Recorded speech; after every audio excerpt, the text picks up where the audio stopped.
Hail to thee, my kindred. I hope you're all having a wonderful morning, afternoon, evening, and night, wherever and whenever you are. Today is certainly a day of all time. Ah, you know, I won't speak much on why it is a day of all time, but let's just say I, as is the norm for me when it is this specific day, or I guess technically yesterday, but whatever. When it is the day of all time, which was yesterday, technically, I don't tend to sleep. I have to know how things end, and that will be the beginning and end of that conversation. So, let's just say, didn't sleep.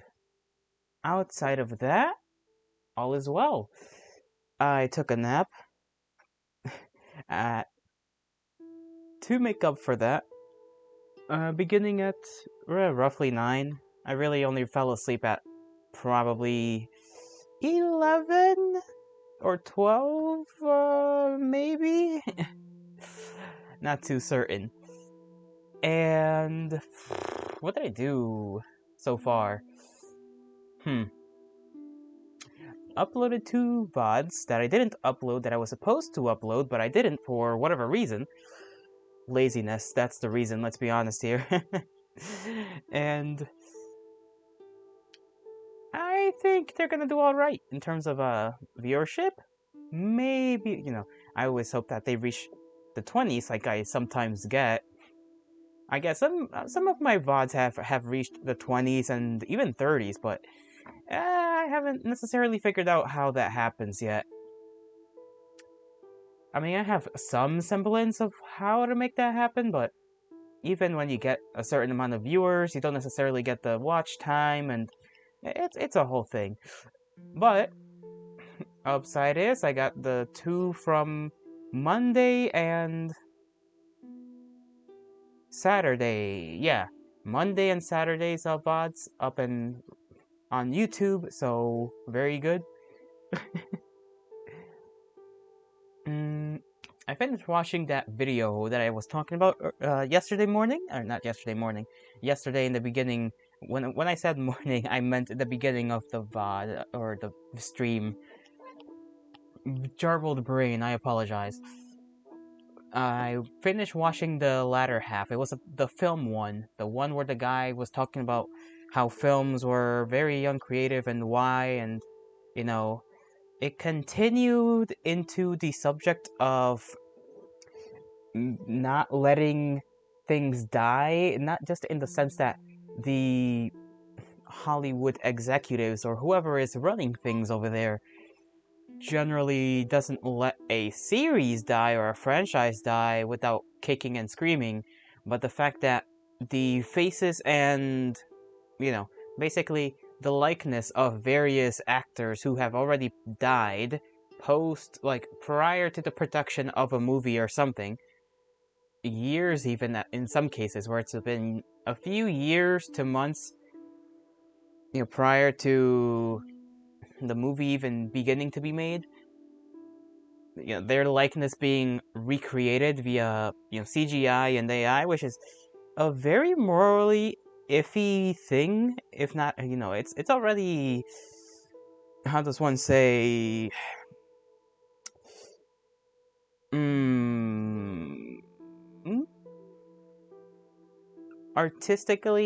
it's already artistically iffy to use the dead outside of, very basic, archival footage that you are reusing for whatever reason.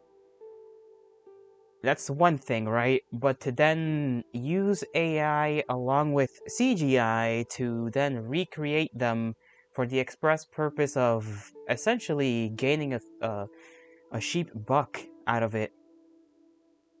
Even when given the permission by family members and whatnot of the deceased, it's still very morally kind of fucked up.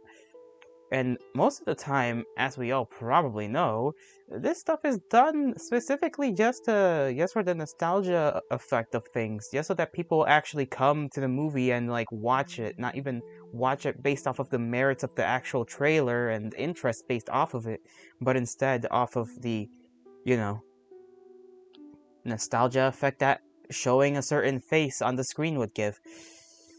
It is quite the conundrum, and people just buy into it too, right? The normie crowd just buys into it, and that's worrying, quite worrying.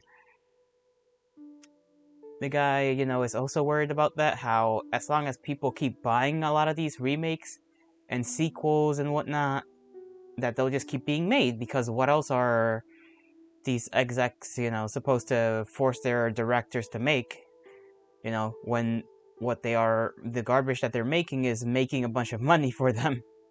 Even if not all of them are successes, financially speaking, a lot of those are still, like, you know, like some of them have flopped to some extent, but the majority of them just make the money that's necessary, that will keep the companies making these fucking films continuing to make that kind of film, which is kind of disappointing, I guess. I don't really know. It's unfortunate. We'll say that. It's quite unfortunate.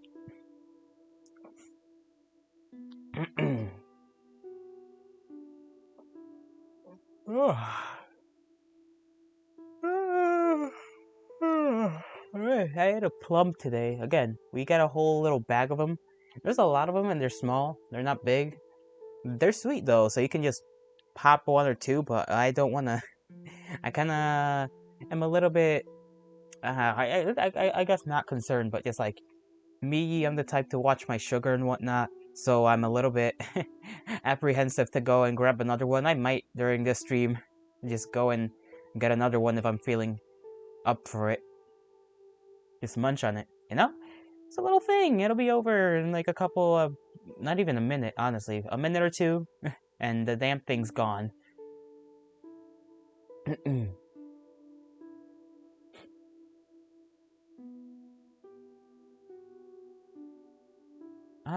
I guess I could now talk about what I remember from the last time we played Hello Girl. Let's see.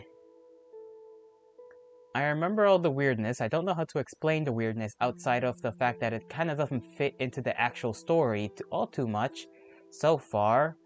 We play a character, Anna, right? Who is a hello girl, as she's referred to by the soldiers, aka one of those ladies that works the old way of like how telephone calls used to be connected, which was, you know, you'd call to you'd pick up the phone, call a place, and then that person at the end of that call would redirect you to your destination, to who you were meant to actually be calling, you know, whether that be a friend or the doctor's office or whatever. You're one of those gals, and we know Anna's not officially working for them, for the company Alkaline, for whatever reason. She's taken her sister's place, and her sister's fighting in the war. Well, she's not fighting in the war per se, but she is a medic. We know she's a medic, at least Anna thinks she's a medic. She doesn't even know, which is a little bit surprising.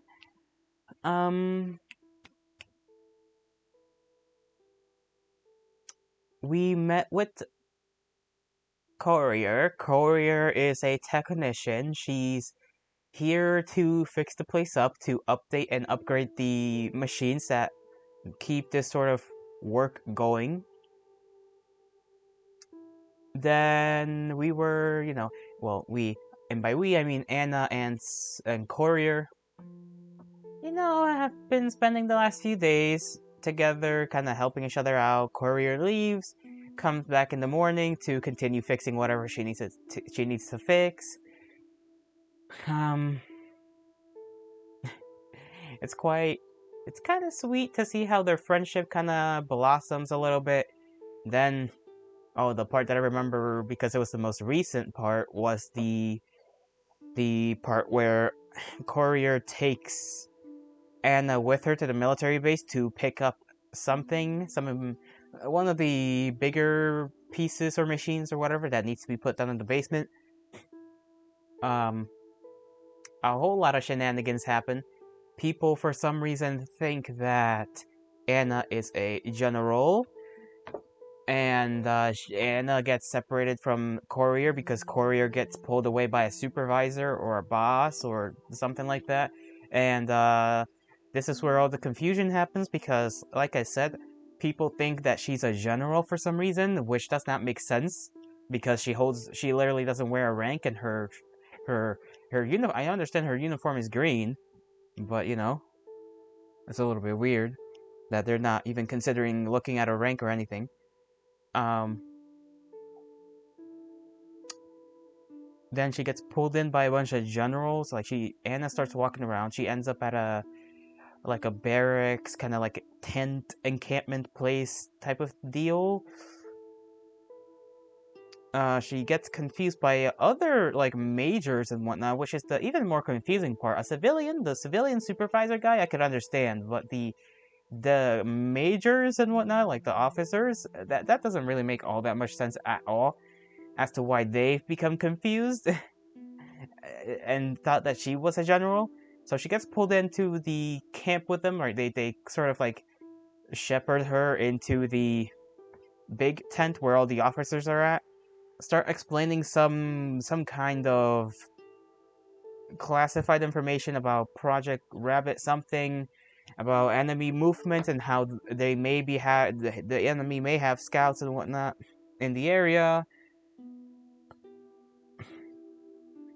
And they were technically correct because later we find out that blue-haired girl that was quiet when we first saw her may be one of the, well, it probably is one of those enemy scouts due to the fact that she shows up at where Anna lives, all bloodied up and pulled a knife to her neck and everything. So there's that. But before that happens, Anna gets saved by Courier, where Courier comes in saying, "Hey, we need a general for something," and all the majors are like, "What are you doing here? You can't blah blah blah blah blah." And uh, Courier, deals with the situation. She pulls Anna out, and they go quickly back to their truck, to Courier's service truck, and just get the fuck out of there. And Courier is like, "Okay, what just happened? What did you do?" And it's like, "I don't know. Things just happened so quickly. Like, everything just happened," which is true. I just wish she could speak up a little bit.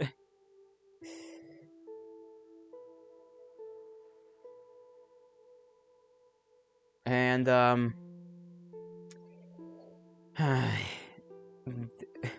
Courier drives Anna home, basically. She stays over for a little while. Then, eventually leaves. And that's when that one blue-haired, I assume also a rabbit gal, like, breaks in and, like, threatens Anna, tries to figure out information, that kind of stuff. Figures out that Anna has no information, doesn't know what's going on, and then just kind of dips. We don't know what's gonna happen to her, or if we'll ever see her again, because she thought that, because, like, she saw Anna getting pulled away into that tent, that she was important. It turns out she's not, right? Obvious to us, but not to her, to the blue-haired gal. How else do you say this? Then weird stuff starts to happen. Anna can't sleep. She starts taking a walk. She takes a long ass walk to the mail, like the mail place. The phone, she goes inside, the phone starts ringing, and then Anna proceeds to answer the phone, and then has a very esoteric conversation with somebody, coincidentally. And I assume it's from this person who we've sort of kind of had a inkling of information about through the dreams, maybe? Some of Anna's dreams have not been her dreams, but instead either transitions into what's going on with this other person who's getting experimented on and whatnot by the feds. I assume that's the person that's having the conversation with her about like how, oh, you're just forced to live basically for other people's sake to make other people feel better, blah blah blah blah blah. And Anna is just like, I don't think love is that complicated. And then the person just ends the call with, you don't understand me at all. And then just like, that's that. And weird shit like that. Then Anna just goes home and, like, I guess, I don't even know if she slept, but, that's where we end off. She goes back, and then the next day rolls over, and voila, we begin the game at that point. Or we shall begin the game at that point.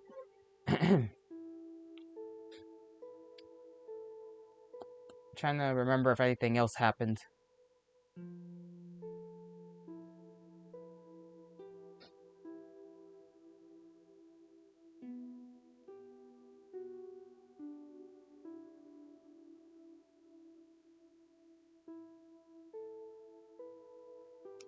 Um,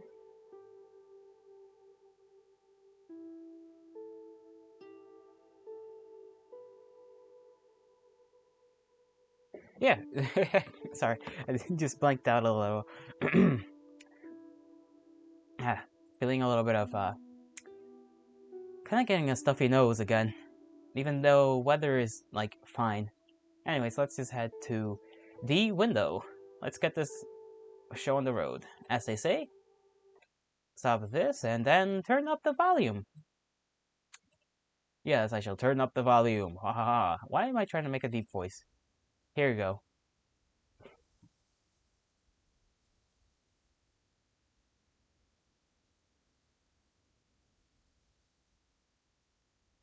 Okay.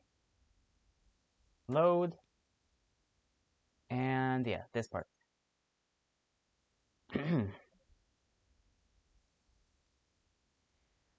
I rub my eyes open. I'm back in my room. It's lights out now. It's lights out now. What a strange dream. I sit up. Then I see it. Sitting in the corner. Oh, fucking hell. There she is with the knife, huh? She's returned, I think. Assuming she ever, I mean, she did leave because she ran out the door, so I know that much. Uh, actually, I'm gonna look at OBS real quick. I want to see if there's a way for me to, like, leave this out and then bring this up. Okay, yes. There we go. Now I can see how high my volume thing is, if I'm peaking or not. Still learning how to do this whole streaming thing. Sitting in the corner, hugging her knees, bayonet in one hand. That same girl. I scream and backpedal towards the wall of my bed. What? What? What is she doing here? She keeps her eyes trained on me, unfazed by my reaction. You! At a complete loss for thought, the words come out of my mouth automatically. Her eyes study me all over, but she doesn't move an inch. The look on her face is one of quiet, calculated concentration. We stare at each other for a while. The panic begins to fade the more I look at her. It was hard to see last night, but I realize now that she's only about my size. Damn. Probably about your age too. All things considered. Which, it's the sad reality of warfare sometimes. Yikes. Maybe a little bit smaller. Still, I still wonder what she's here for. Why are you here? She breaks her gaze and adjusts her grip on the bayonet, keeping an eye on you. I just don't understand. I already said I don't know anything. That's fine, but see, there's a problem. The thing is that you've seen me. I really don't understand.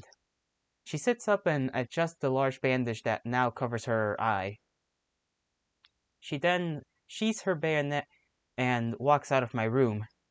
This isn't still a dream, right? Not feeling immediately threatened by her anymore, I get out of bed and start to change. Halfway through putting my dress on, yeah, I hear stomping in the other room.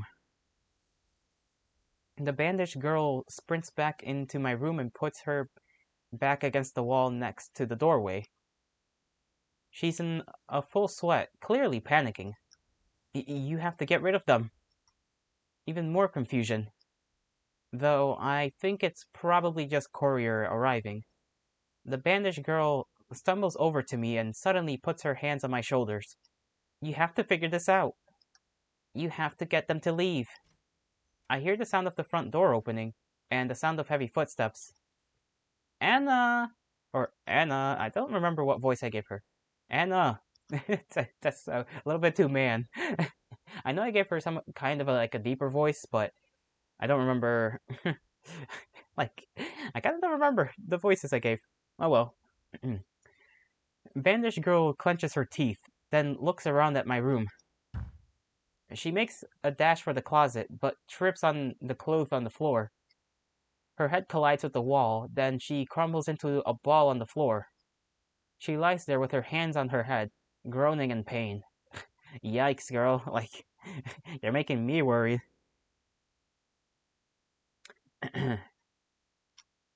Anna? I saw blood on the floor. Are you okay? Awkward. Just a teeny awkward. Teeny tiny bit awkward. The Goon Squad. No, I'm just fucking with you. I don't know. I see an image of multiple people lined up and I just think, ah, yes, the squad. Courier stops as soon as her head pokes into my room. A long silence is shared. A rooster crows in the distance. Bandaged girl shakily looks up at Courier, making a surprised face. Huh? You're not... She groans and puts her hands on her back on her head. Who is that? No one. Bandages stands up and starts to make her way out of the room with her head down. Wait a sec. She stops in her tracks and slowly looks up at Courier. Courier makes a face once she sees the bandages on the soldier's face. What's going on here? Oh no. She's just gonna make some random fucking story up and this is so bad. Carrier's already worried about like getting found out because Anna, accidentally listened in on something she wasn't supposed to listen in on. Oh my god.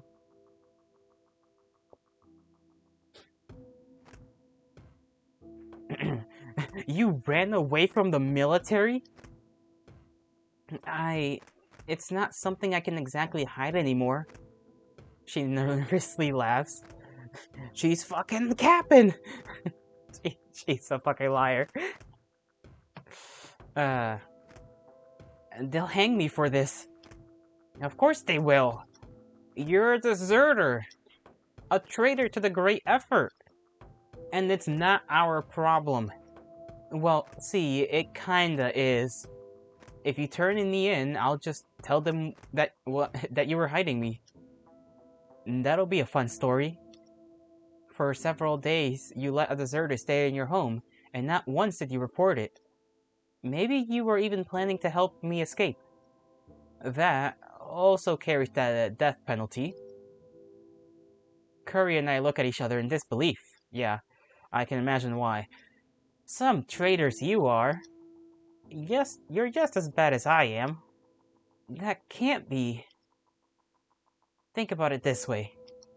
She puts one hand over her eye bandages and points at us with the other. You two were the chosen ones.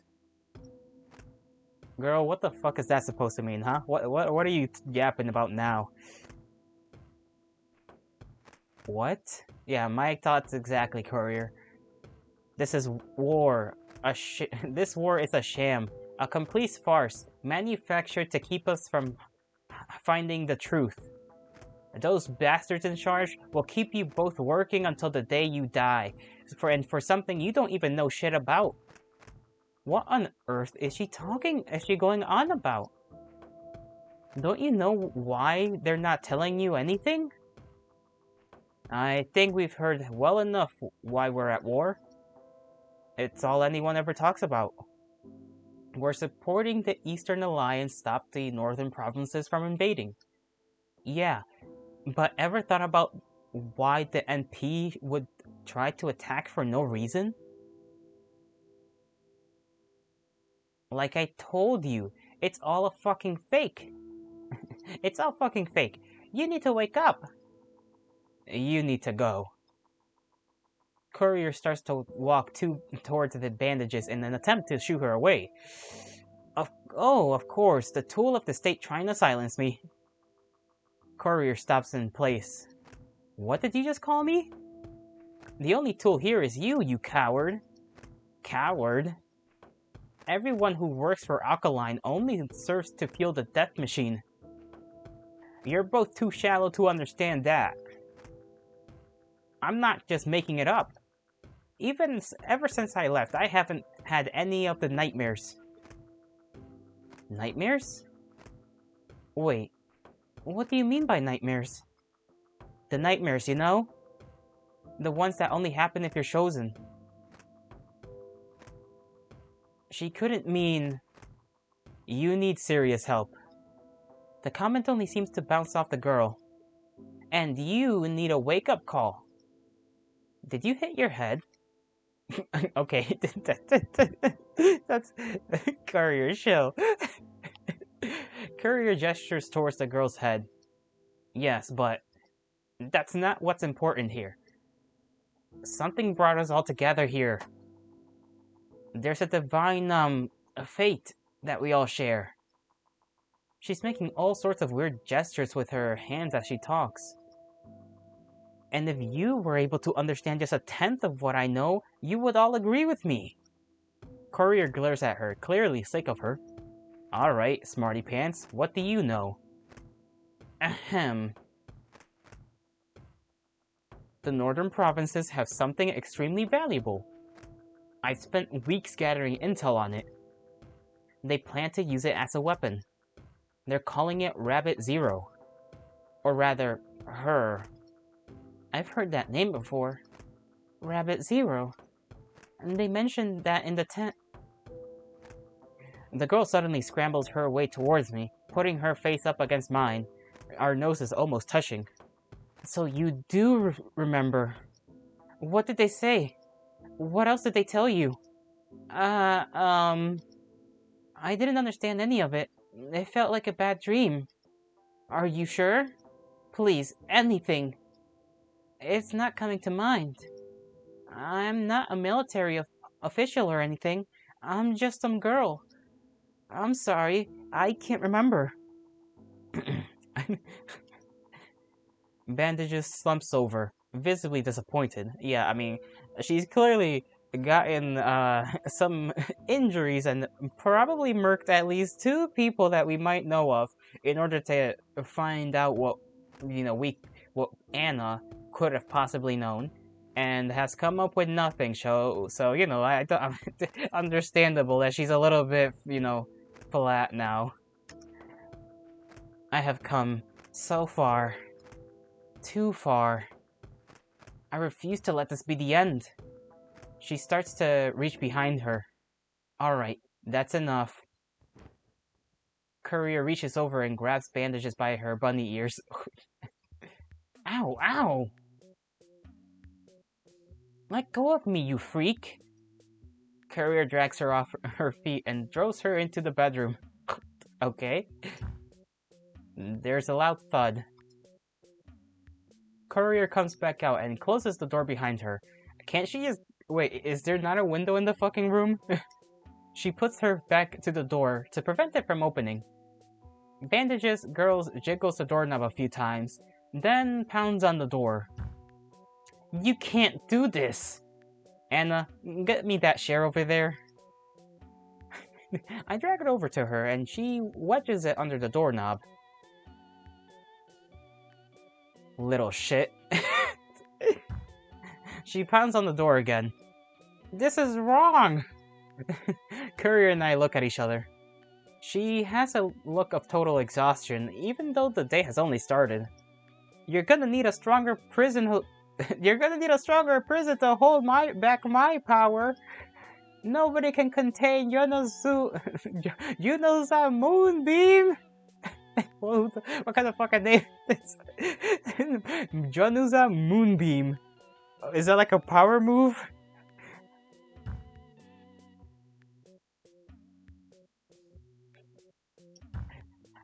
Looks like Januza's not doing too well. Okay, guys, please. I promise I won't hurt you. I'm sorry. You're lucky I'm showing you mercy by not breaking your stuff. Okay, she's tripping a little bit. Is that really your name? Huh? What? Yanuza Moonbeam. How did you know that?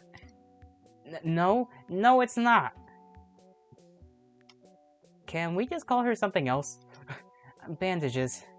I don't think she deserves a cute name like that. You know. Faint murmurs coming from the bedroom. You can just call me Yuno. How about we call you whatever we want, you little brat?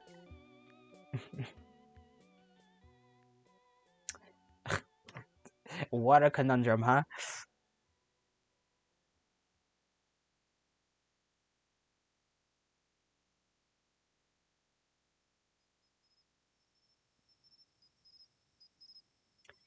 Throughout the day, we continued to hear a few bumps coming from behind the bedroom, though eventually they quieted.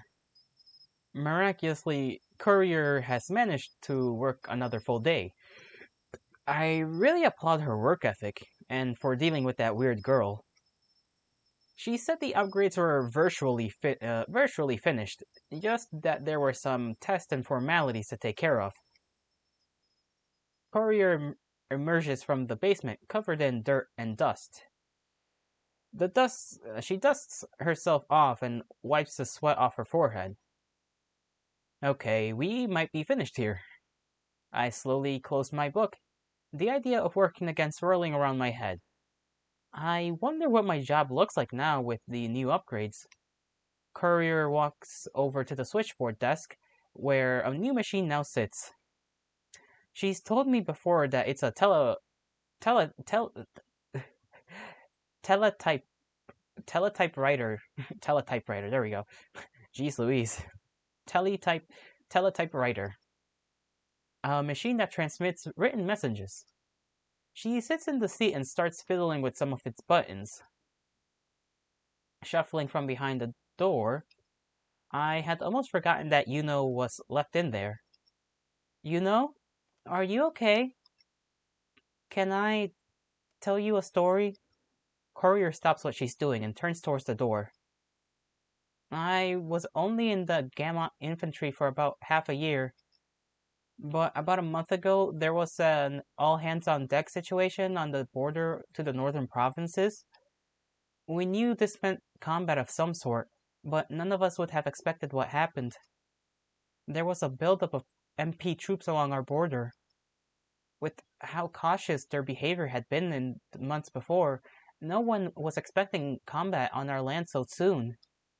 A lot of infantry was split into smaller units to hold specific points along the border. And these units all had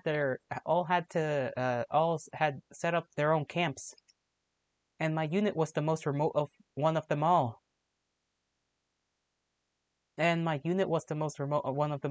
nearest other was the nearest other unit was 30 miles away. Because I was the newest recruit, I was in charge of patrolling the perimeter of the camp overnight. Talk about punching down, huh? And despite trying to do my best at the assignment, it wasn't enough. While my unit slept, an enemy covert unit from the MP had infiltrated their tents during the night and held the unit at gunpoint. They trotted them out to a field and stripped them of their gear, and then they began to execute them, one by one. Slowly, I watched from a distance. I couldn't make a sound. Now, normally, most nations follow international conventions that state that medics are not to be targeted during combat, but the MPs don't follow these guidelines at all. The medics were executed as well. I was the only survivor of the unit. After this happened, nothing felt real anymore. I couldn't sleep for what felt like days, and when I could, I found that the nightmares I was already having worsened. I could not stop thinking about those poor medic girls and their families. I think it was understood that I was no good on the front lines anymore, and so I was reassigned to patrolling smaller towns. But on occasion, I had duties at the base. I used the opportunity to find as much information as I could about the war. On the war, I wanted to find some sort of reason for this cruelty, why and how people could do this to each other. I'm not sure why I'm even telling you this right now. You two have nothing to do with any of this. I'm sorry for causing you so much trouble. Jesus fucking Christ. Shit just got serious. The medics were executed. The medics were executed. The medics were executed. Those words repeat in my head over and over. That's right, our fucking sister was supposed to be a medic, isn't she? Breathing is difficult. Seeing is difficult. Thinking is difficult. I'm shaking. I'm trying my hardest not to heave. Clara, why didn't you tell me?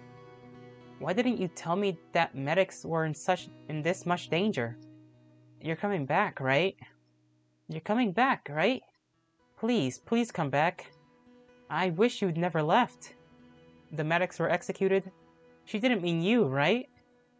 There are hundreds, thousands of medics out there. But the tears happened automatically. Uncontrollable. Countless. Why? I knew this was possible. I knew that you might not come back.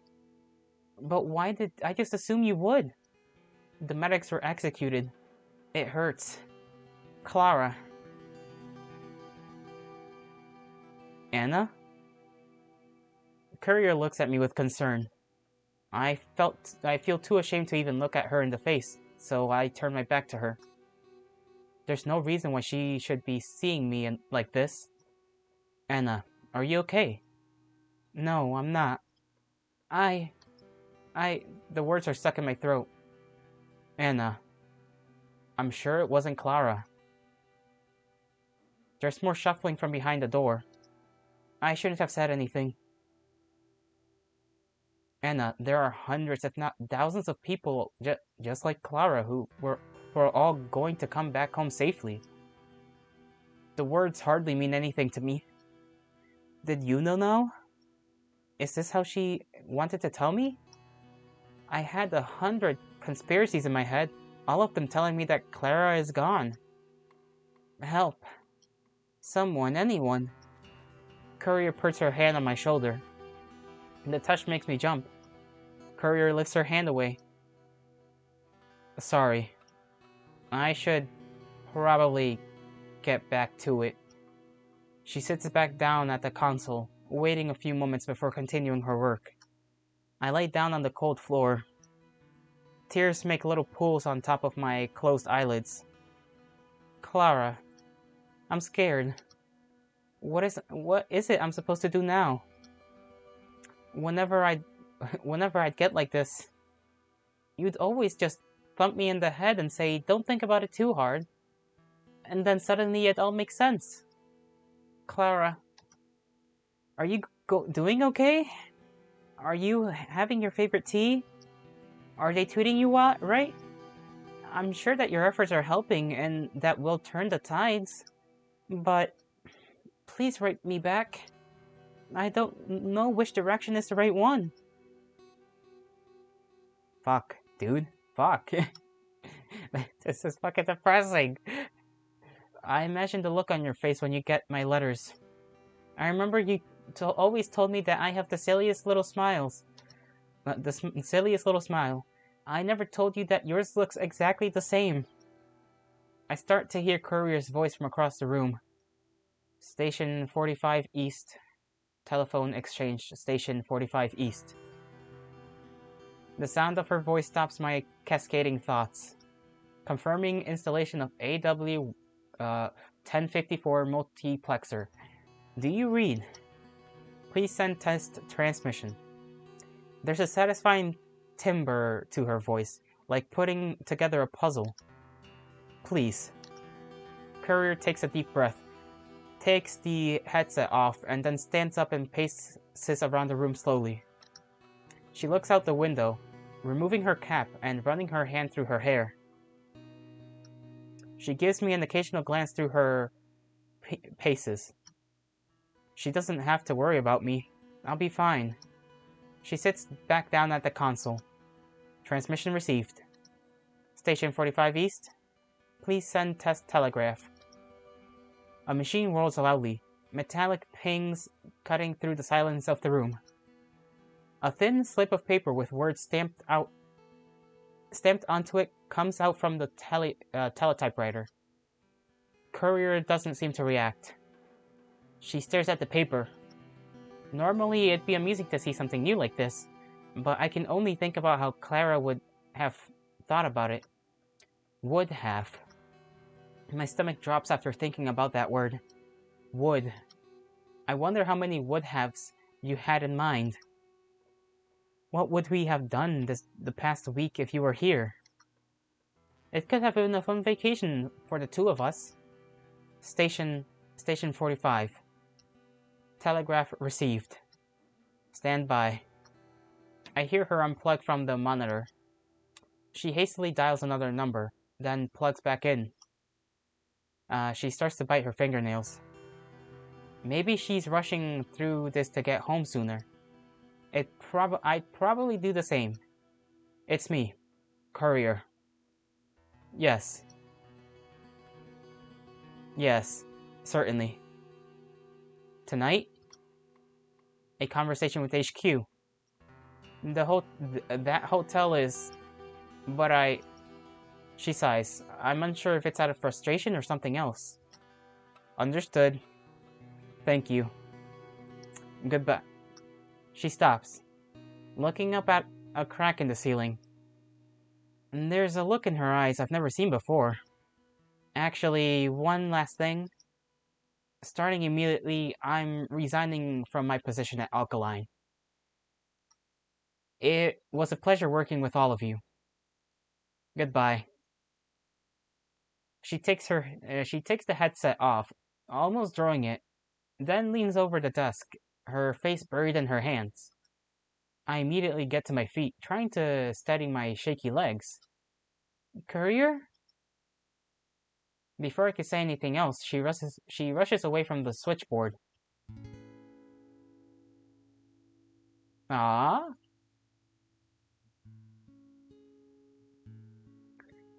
And wraps her arms around me. She's so warm. Although this is the first time I've ever been this close to her. Somehow, it doesn't feel strange at all.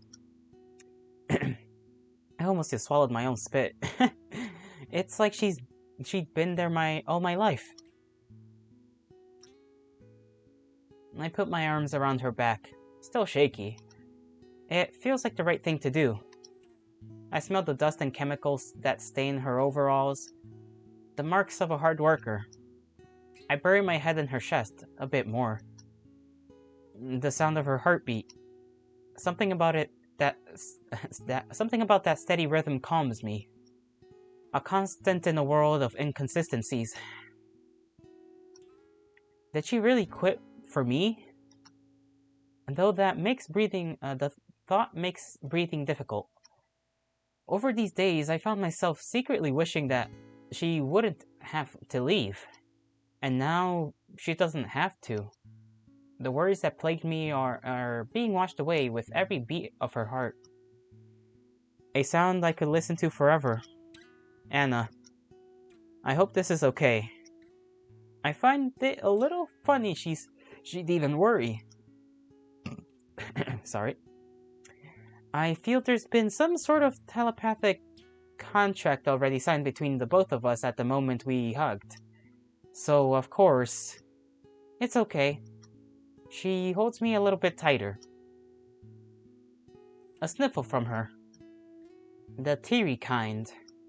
I'm happy you're here. I'm happy you're here, too. You know, I'm sure Clara's fine. And I'm sure you're scared. But if it helps, I can stick around for a little while. But, really, it's fine. I almost asked another question, but I let it go before I spoil the moment. Before it spoils the moment. Maybe things don't have to make sense all the time.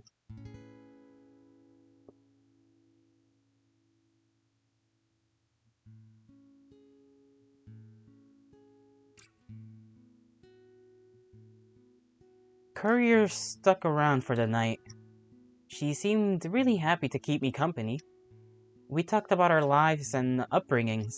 I enjoyed learning about her. She'd previously never been so willing to share anything about herself. Probably because she knew she would just leave, but now that she doesn't have to and it's a choice, well, she can be more open. I could tell she was really committed to the professionalism. But once that was all cleared out of the way, I no longer saw Courier as the alkaline representative. Just as a girl. A girl who gave really nice hugs. Among one of the many things we talked about, I learned why Courier asked me about family. About my family. I learned that Courier was from a small town in the East Alliance. Her father was a farmer and her mother stayed at home. She was an only child. Like for everyone else, the war turned things upside down. Her father was drafted into the military and her mother was forced to make ends meet on her own. But one day, her mother fell ill. She was unable to work and the family was forced to sell their farm. Courier even dropped out of school to help her mother. She had to grow up fast. But it wasn't enough. Her mother passed away a few months later. Courier was left with nothing. She fled the country and came to Gamut to find work. And who knows if her father's dead too, fuck. Assuming she might not even know. To find anything else. She had lied about her age to get a job at Alkaline. And I think that the fact that she was a girl, it was something she kept to her closest peers. I always thought that she was a bit older than me, but she's actually the younger one. Oh, well, that's a little surprising. She feared that if she told me too much, it might compromise her ability to keep her job. I guess now it's not something she has to worry about anymore. I think Courier saw me as someone similar to her. Someone who also had to grow up fast. Someone who had to be strong. Me? I've never had to worry about money or food. I've never had to worry about my parents. I find it fortunate that they're not object of concern for me. I've had it comfortable my whole life. I've never seen as much scarcity or hardship. I've never had to worry about much at all, really. Courier seems to think otherwise. She believes I'm much stronger than her. That I'm able to endure so much that she can't. For now, I guess let's just settle on that. If it makes her happy, I'll pretend to be strong too. Yuno was mysteriously silent after telling us that story. We found out she had escaped through the window of my bedroom sometime during the night. Yeah, I fucking knew it. Something told us that we wouldn't be seeing her again. I felt a little bad for her. For as unhinged as she was, it was hard to stay angry at her, now that I knew what she had been through. I hope that she finds what she's looking for. Yeah, reason for all the bloodshed? The greed of man, or in this case, the greed of rabbits. Life is back to its usual slow pace again. Courier is here to help me while you're gone. Oh, she's writing a letter to Clara? When you come back, let's all have tea together. I'll be waiting warmly.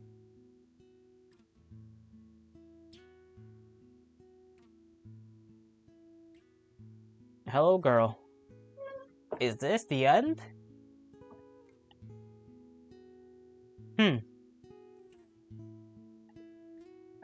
It seems it might be.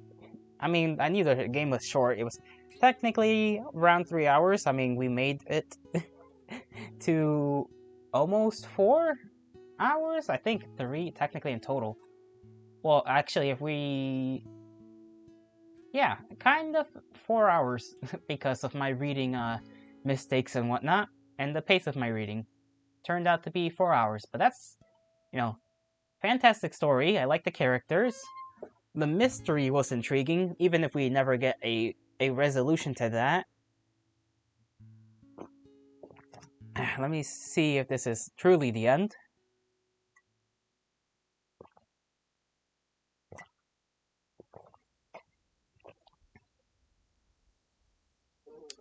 A mailbox in the grass outside of Anna's home. A piece of paper is struggling along by the wind, almost but not quite making it out of the mailbox. The wind lets it up a little. The wind lets up a little. The paper returns to the bottom of the mailbox, left to face the sun and the elements.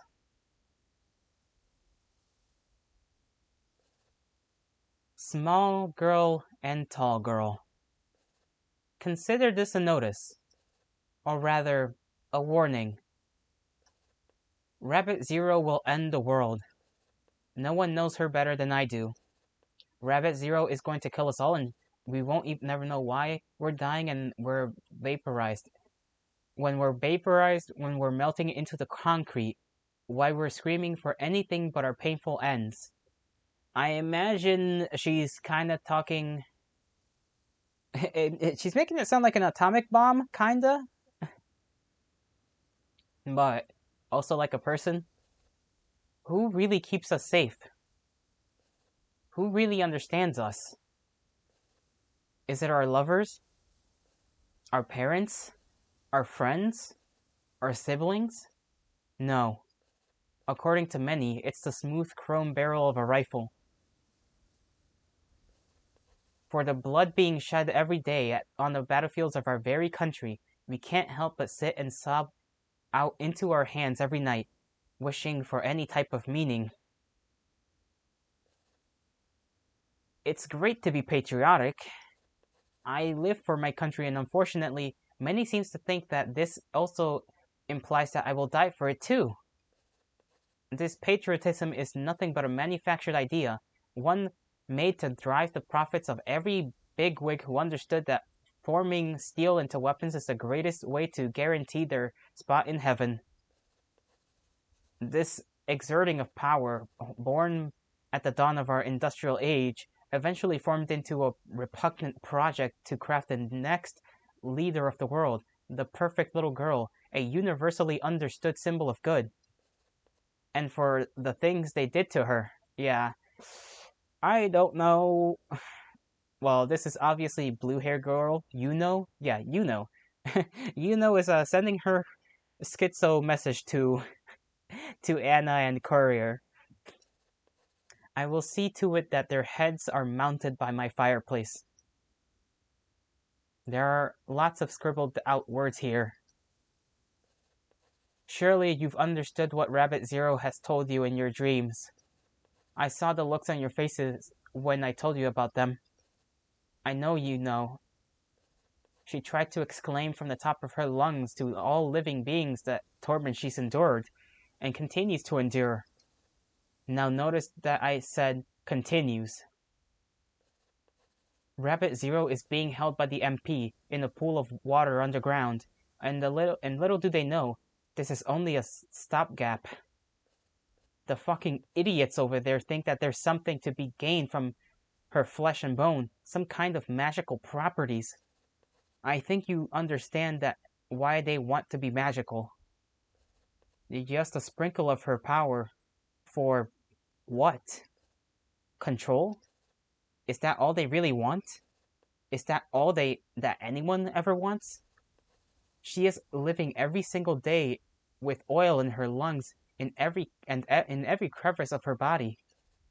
Can you feel her? Can you understand her? To live every single day as an abomination when all you wanted was to finally be accepted? I can't tell you what I plan to do, but just know this will certainly be the last time you hear from me. Yunoza Moonbeam. Yunoza Moonbeam? Blessings be upon ye. Good luck on your journey, and may you schizo out in a blaze of glory.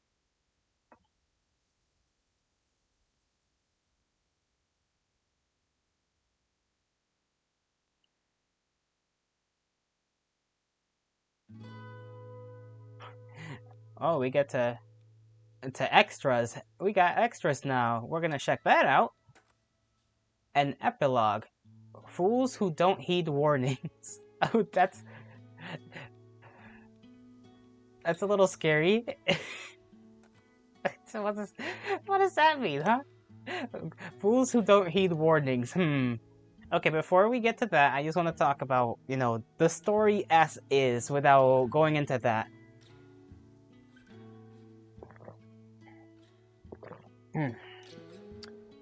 Story was good. Like I said before, I like the characters. They're simple, they're not all too complicated.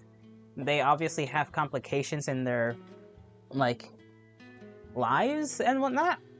But other than that, they're very clearly, like, the story is not all focused on the serious parts of it, which is good. It's just focused on Anna, right? Anna and what she's going through, and essentially who she's going through with it, aka with Courier.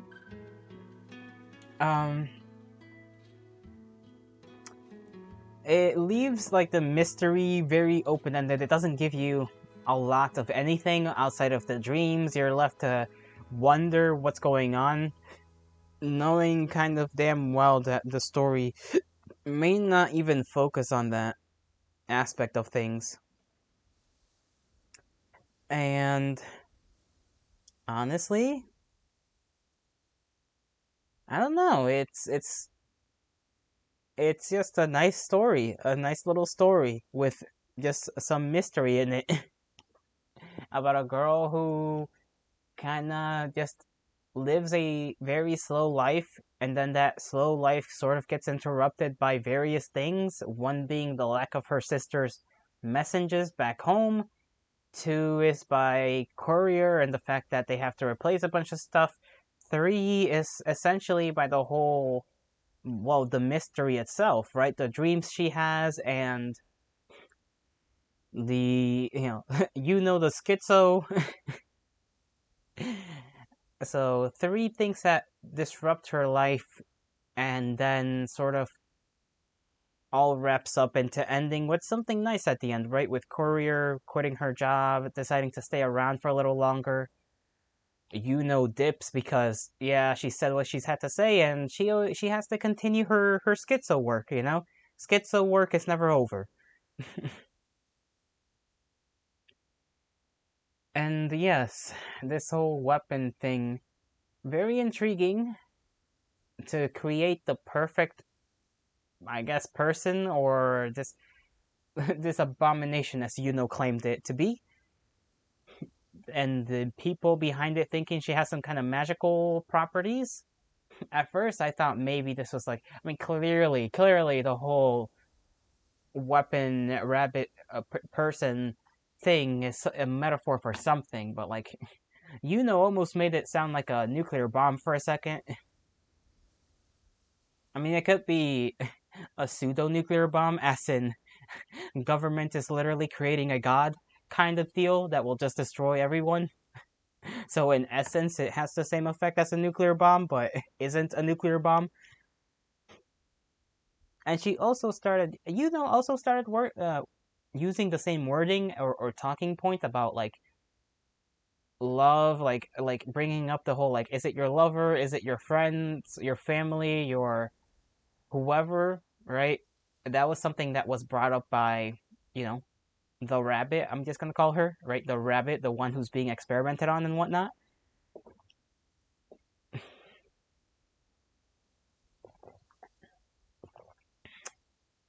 Quite the conundrum that goes on in the background that is just unsolved.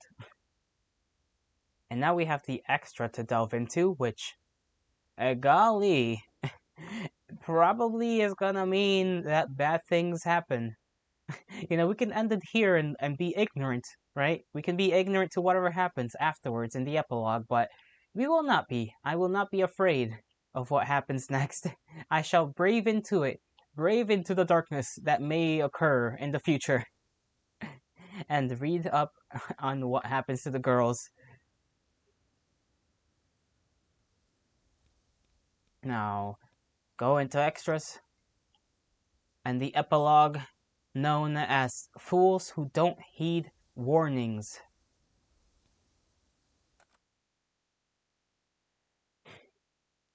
Come on, come on! I'm coming, I'm coming! I could barely hang up the last call of the day before she was already pawing at my desk. And now she's stringing me along by the arm. Courier had been acting strange all day.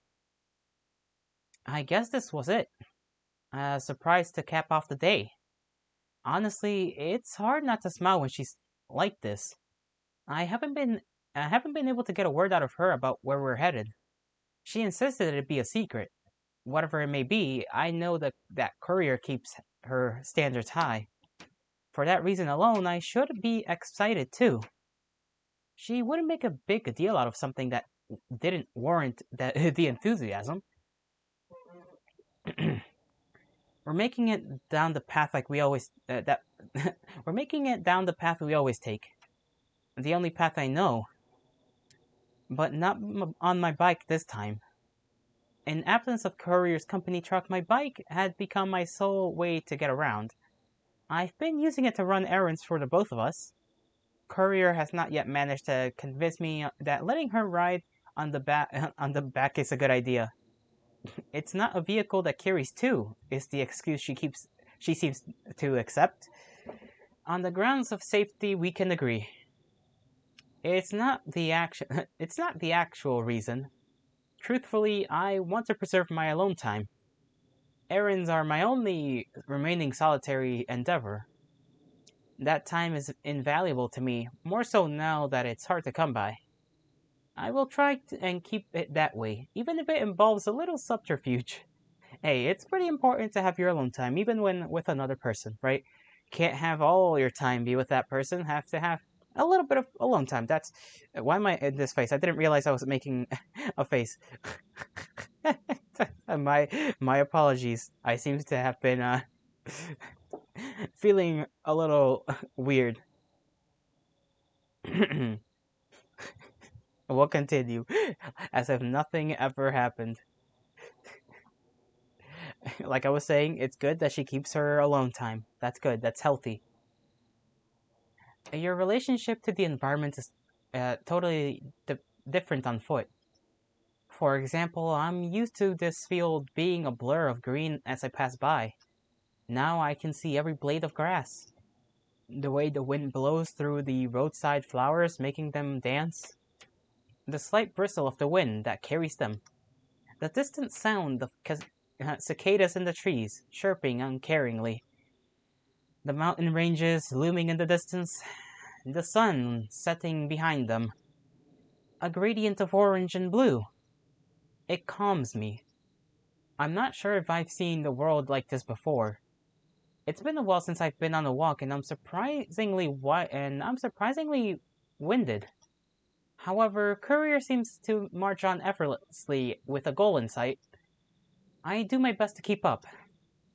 I'm not sure how long we have left to go. I'm about to start complaining about it when we take an unexpected turn off the path. My curiosity takes a turn too. It's not a cause for concern. I've always felt comfortable with her sense of direction. It's stronger than mine. I don't mind being lost with her, if it comes to that. I'm sure we'll find our way back. We're walking through the woods now. These trees are tall and dense. Greenery. Soon all these colors will be gone with the setting sun. The path opens up to a clearing. A small patch a small patch of grass in the middle of the woods and a handful of logs scattered around. Look at the drip. Courier stops in her tracks. Letting go of my hand, she turns to me with a smile. Her radiance. Okay, we're here. Here. We're in the middle of a forest clearing. I look around, but I don't see anything of note. It's just a clearing. I look back to Courier. What are we doing here? Courier looks around as if expecting something to appear. Groan. The surprise is late. Figures. Then we'll just have to kill some time. Okay? We're expecting someone? Someone else is coming? I look around again, but I don't see anyone. Or anything. I heard that the forest is a dangerous place. There could be mines and stuff. Not wanting to think of such unpleasant things, I try to focus on the present. I don't know how it works in the city, but it's pretty much expected that there should be a 30-minute buffer around any scheduled event. It's not so formal of an event per se, but still, it's just common courtesy. I guess I'm used to things being on time. If you're just a few minutes late in my line of work, chances are someone's upset at you. I don't think you need to worry about that here. I'm not upset. Well, there's a certain someone I'm upset at. I'm upset with, she says. Okay, Courier. Punctual, I understand. It just doesn't feel right to be idle. Well, you better get used to that feeling. We're in the middle of nowhere, after all. The world moves at a different pace for Courier. I guess that's what the world is like for someone from the city. Was Courier from the city? I thought Courier was... Well, I know Courier worked in a city and whatnot. Maybe she got used to that, but she's most certainly not from the city, right? And it's just kind of like an opposite, right? Where Courier came from like the countryside and then came to work in the city. Argyle, I'm pretty sure, Anna came from the city or some city, and then just came out to live in the country essentially. I'm not sure if I could imagine living in such a world. I suppose for right now I won't have to.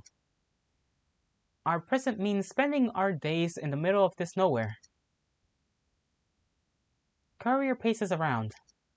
I sit down on a log. So, mind letting me in on this surprise already? Courier makes a hushing sign over her mouth. I told you, it's a secret. I don't like being kept in the dark. Could I at least get a hint? A hint. I suppose that's okay. I've been waiting to bring you with for a while now. It could be considered quite eye-opening. If you're going to do something weird to me, I don't think that you had to go through all the trouble of making me go out to the woods for it. I'm not going to do anything weird to you. At least, I wouldn't do something you don't want to do in the first place. I feel a flush across my face. Not sure if I feel embarrassed or angry. Are you saying that you wouldn't need to ask me for permission if I wanted you to do something weird to me? Courier gets close, putting her fingers down on my nose. You're the one assuming things. I would worry how that reflects on you. I see a smirk flash across her face, despite her best efforts to hide it. Stupid. Ayo! Before I can respond, the voice calls out from the distance. Oh, it's Maillard. Mailman. She appears from out of the brush, dressed in her regular uniform. Seeing Maillard in the woods like this, something seems off about it. It's an environment no male person should be found in. Maillard can go wherever Maillard pleases, okay? Hey, Millsy. What up, Millsy? Oh no, they're the best of friends. They dap each other up. What is this, a secret meeting? You're late, Mills. Huh? Oh, right. I was supposed to be here on the dot, huh? Well, I got caught up on some stuff. Yup. I had some big wigs come in today and make a bunch of demands. They sure know how to keep the machine greased and running efficiently. And that means giving Big Sis Millard a big time this afternoon. A bad time this afternoon. Bad, not big, bad. They're just some letters, you know? I don't know why they have to be so uptight about it. Yeah? All that back-breaking work finally catching up to you? You wouldn't know it, neat girl. Even for a working gal like me, it's tough. There's a lot of pressure recently. I'm not sure if I can keep up. Right. Anyhow, I'm here now. Let's get this party started.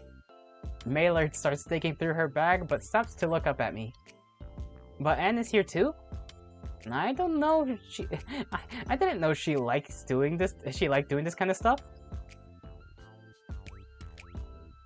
What kind of stuff?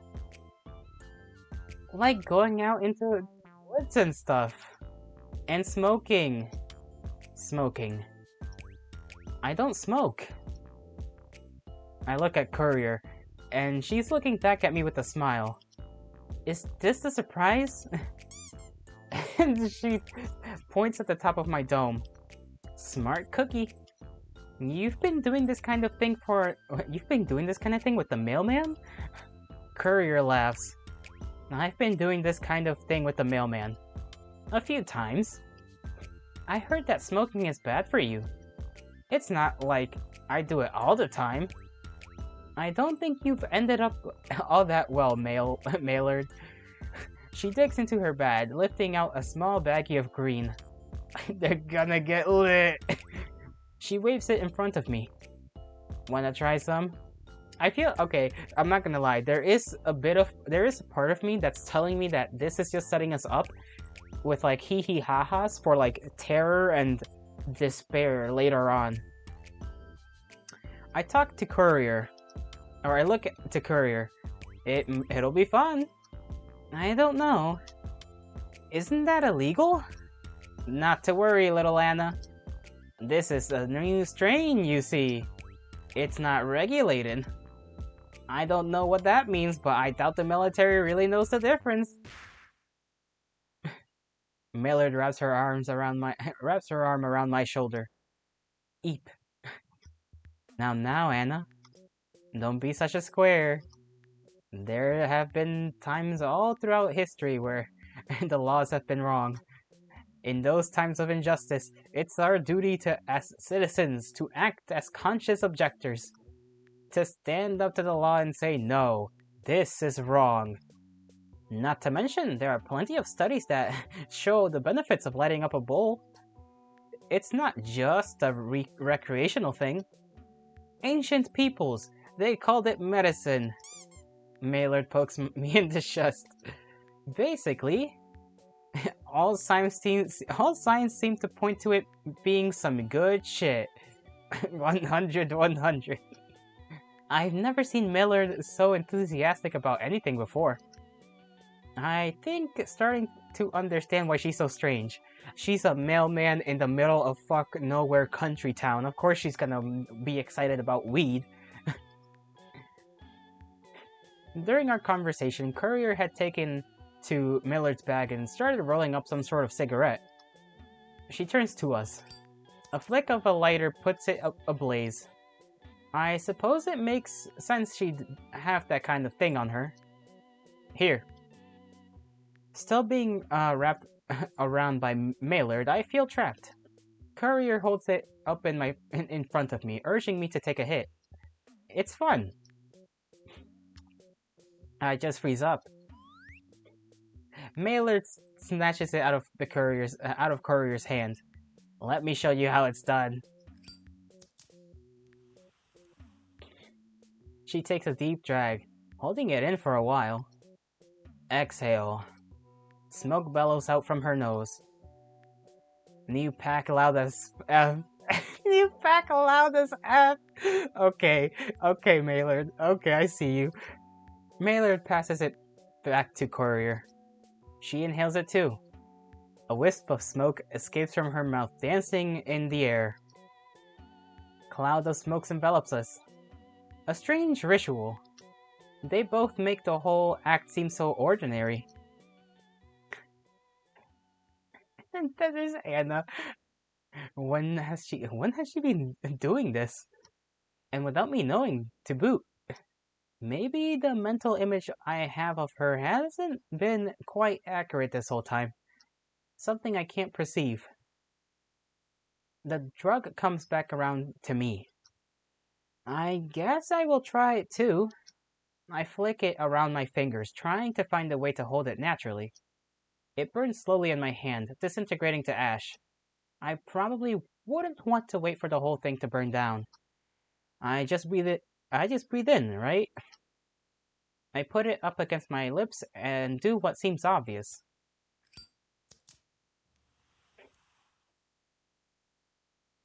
Yeah, take a hit.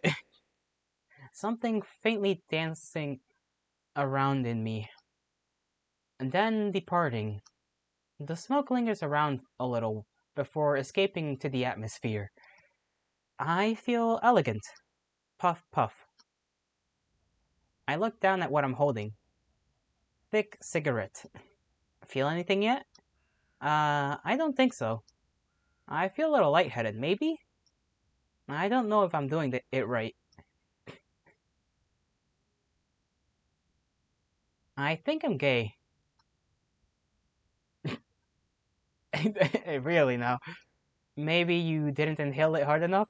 The character just ignores that. Just like, okay. Like, yeah, I knew, girl.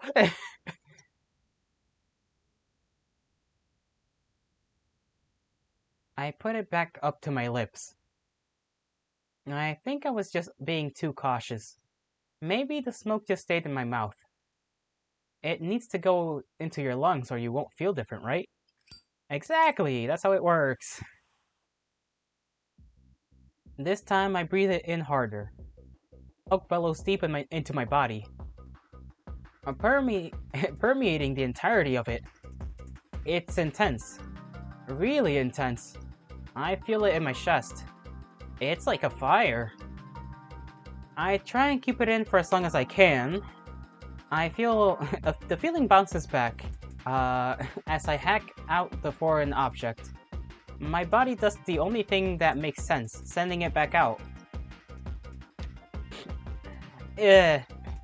Something feels really weird. Ah yeah, Anna. Ah yeah, Anna. That's the good stuff. Courier pats me on the back. Doing okay there? I hack out a few more times, wiping my mouth. Sniffle. This stuff kinda smells. It doesn't get into your clothes or anything, does it? Nah, you're fine. I smoke this stuff in the work bathroom all the time. Oh. I noticed Mailer's dress shoes are covered in dirt. She's dressed so nicely and yet... No, wait, really, at work? Carrier takes the blunt from my hand and takes a hit herself. She inhales a puff of smoke and then passes it to Male Girl. Anna rips harder than you, Courier. I'm not trying to kill myself, Maylard. Kill myself? I look at the blunt in my hand. This isn't dangerous, right? Oh no, she's gonna spiral. Bring her back. Maylard takes the blunt back from me. I watch it pass away. It's passed between them a few more times. It's dizzying. This strange ritual. Maylard and Courier are still having their conversation apart from me. I'm trying to understand what they're saying, or what's even going on. Words are being said, but I can't make them out.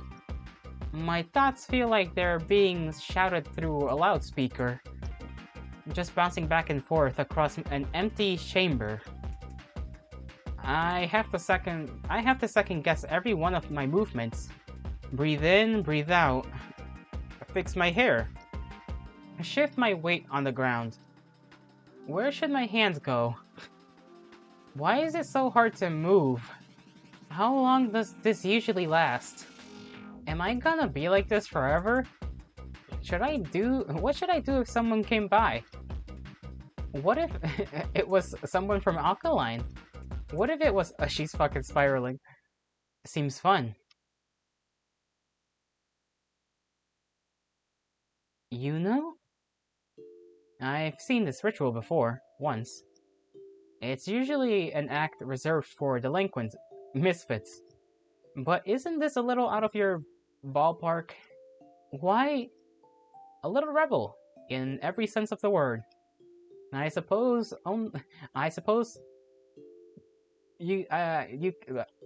can only feel solidarity for anyone willing to break the rules. I suppose I can only feel solidarity for anyone willing to break the rules. That's how it should probably be written out. You and your little friends here. She looks at the others, though they seem very invested in their ongoing conversation. I try to look at Courier, silently trying to get her attention with my gaze. Usually you can tell when someone is staring at you, right? Courier, please. Over here. Yuno appears next to me and lifts the blunt out of my hand. She holds it to her mouth for much longer than I thought she would, all without flinching. She then exhales in a sizable puff of smoke right next to my face.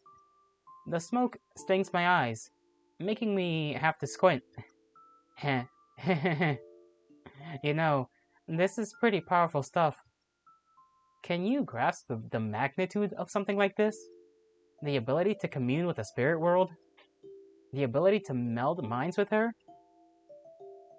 She wanders around the clearing, smoke pouring out of her nose. I guess you wouldn't get it. Let me explain. When I first saw you, I knew there was something different about you. You had this uncertainty in your eyes. It was easy to tell that you were being haunted by something. I think you know what it is. Her presence. She's doing the thing again. Her incredible mind-numbing presence. It's like a pain you've felt your whole life. And with this substance. She raises the blunt, eyeing it all over. I feel like I'm in direct contact with her. But I can tell. You still don't get it. She stops in front of me, looking around. We're not that similar, it seems. No, I don't think we're that similar. You're lost. Swept up in the torrent caused by her tortures. Yearning for a place to be, but having to settle for this. Just one difference between us. One of many. One of many differences. Well, pray tell, what exactly are they, you know? You mind telling me? She's not gonna say shit. I'm not so okay with mediocrity. With settling for subpar. But you don't seem so bothered. Happy, even. So perhaps I envy you a bit. Living in your own little world without a care. Seems fun. But while you're frolicking around, I'll be finding her. She's waiting for me. For all of us.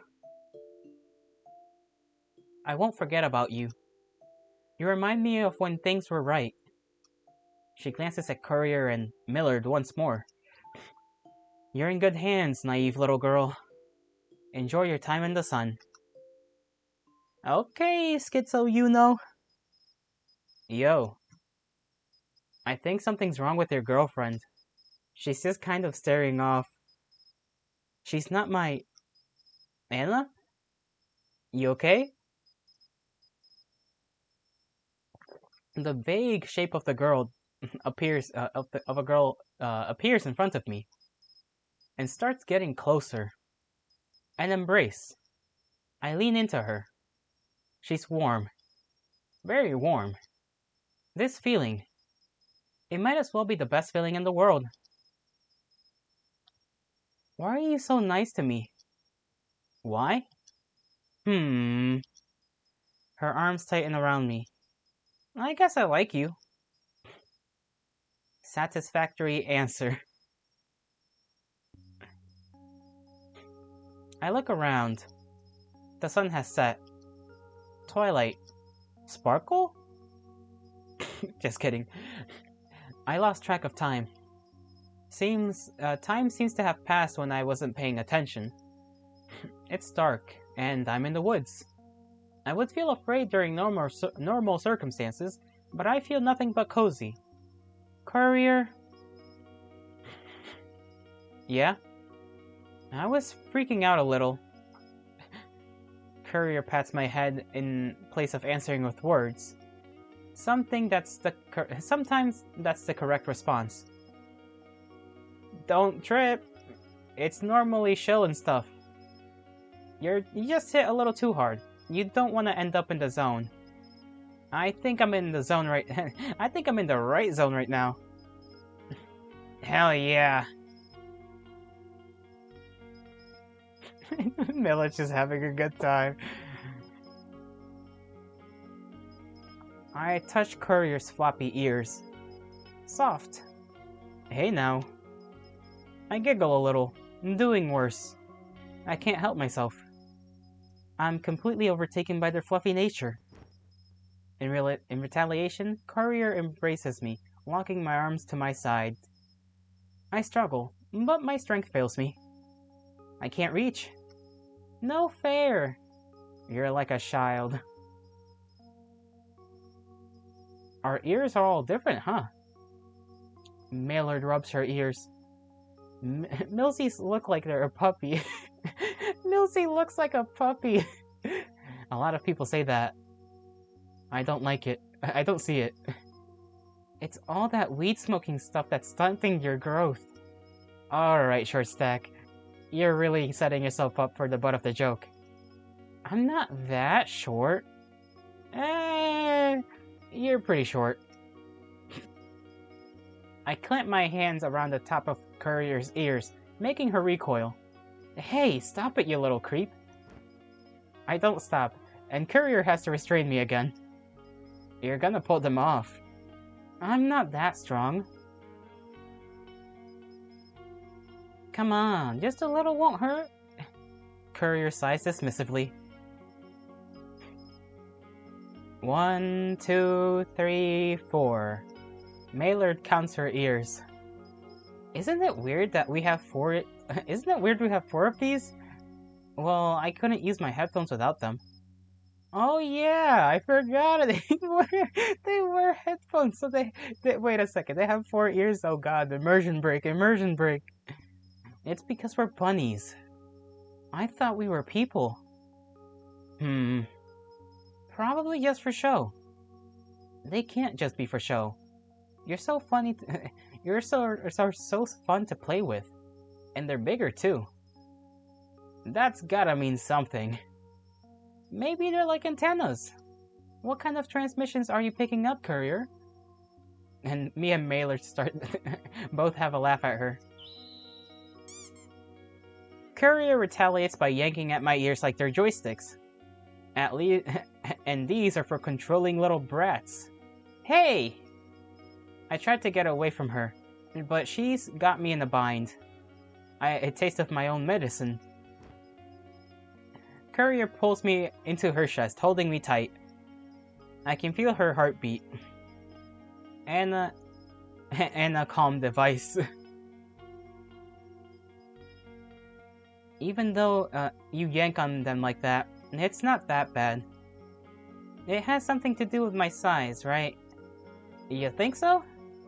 My niece has some pretty big ears, but I can't control her with them like you can with Courier.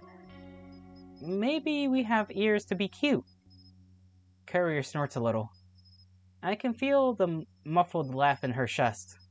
I don't know what's so funny though.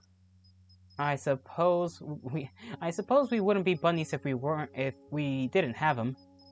Not true. We have tails too. Right. You just don't see them because we're always facing the camera. Huh? Where did where did your hat go? Oh, it fell off. You should put it back on. You look really weird without it. Okay, bro. Anyway, last call on this blunt. Fuck it. I wobble out of Courier's embrace, going for Millard. I don't know if that's a good idea. Maylard passes it over to me. I took a modest hit, this time. I blow the smoke out, having to suppress my cough a little. Just a little. Maximum power and scary. This is the power of mids.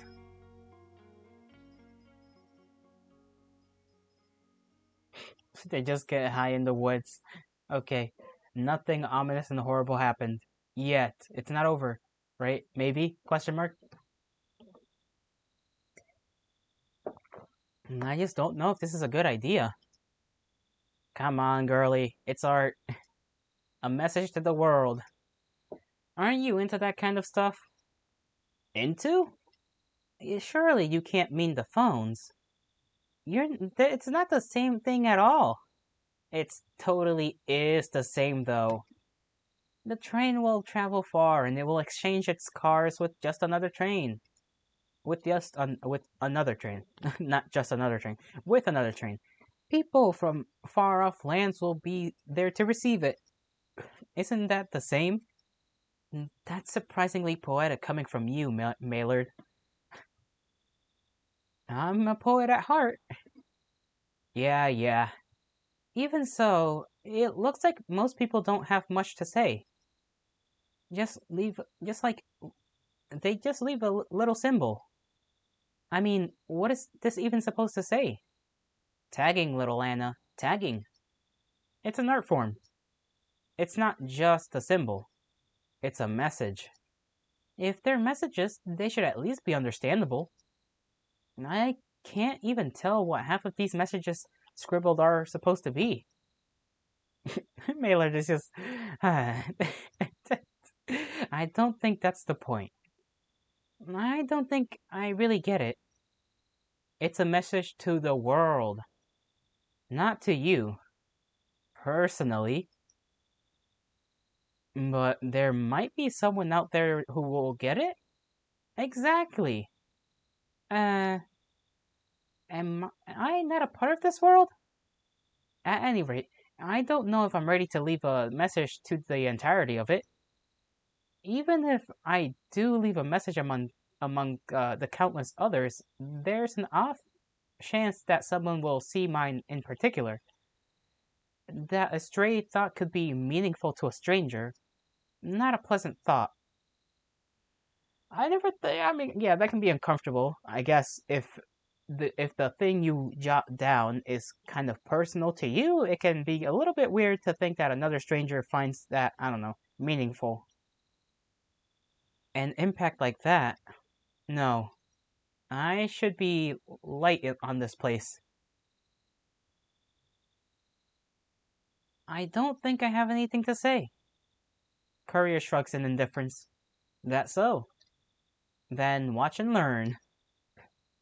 And off she goes.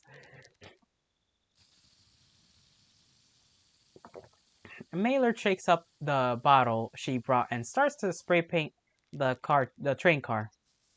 Hey, courier, don't you have any moral objections to this? Someone famous once said, "If it's only illegal if you get caught." Whoever said that is a terrible person. My dad would always say stuff like that before he did something stupid. He was alright. Okay, now I feel bad. Either way, we're not going to get caught. Oh, you sound pretty confident about this. These trains aren't going anywhere for a while. They're decommissioned. This depot is where trains go to die. Oh, a graveyard for trains. And a graveyard of ideas. What a sad place. Doesn't that kind of defeat the point? Maybe so. It doesn't really seem that Millsy minds, though. I guess so. Maybe she has the right idea. Maybe we should just do things for fun. Her head's gone again. Maylard finishes her work, taking a step back to admire it. She ponders for a while, nodding to herself with an affirmative murmur. I don't get it. I think it's about labor unions or something. It's a lot bigger than that. Oh yeah? Hmm. Hmm. Hmm. I don't think I could put words to it. I don't think I could. I don't think I could put words into it. It's a feeling. I feel a spring in my step. I decided to start walking down the rows of train cars. My eyes wander around. Ruin. For some reason, I think of that pitiful girl. After she left, the scary nightmares I've been having seem to have stopped. It was strange earlier. It was a little different kind of nightmare, one where I was still awake. I look back. Courier had been following me this whole time. Wandering off?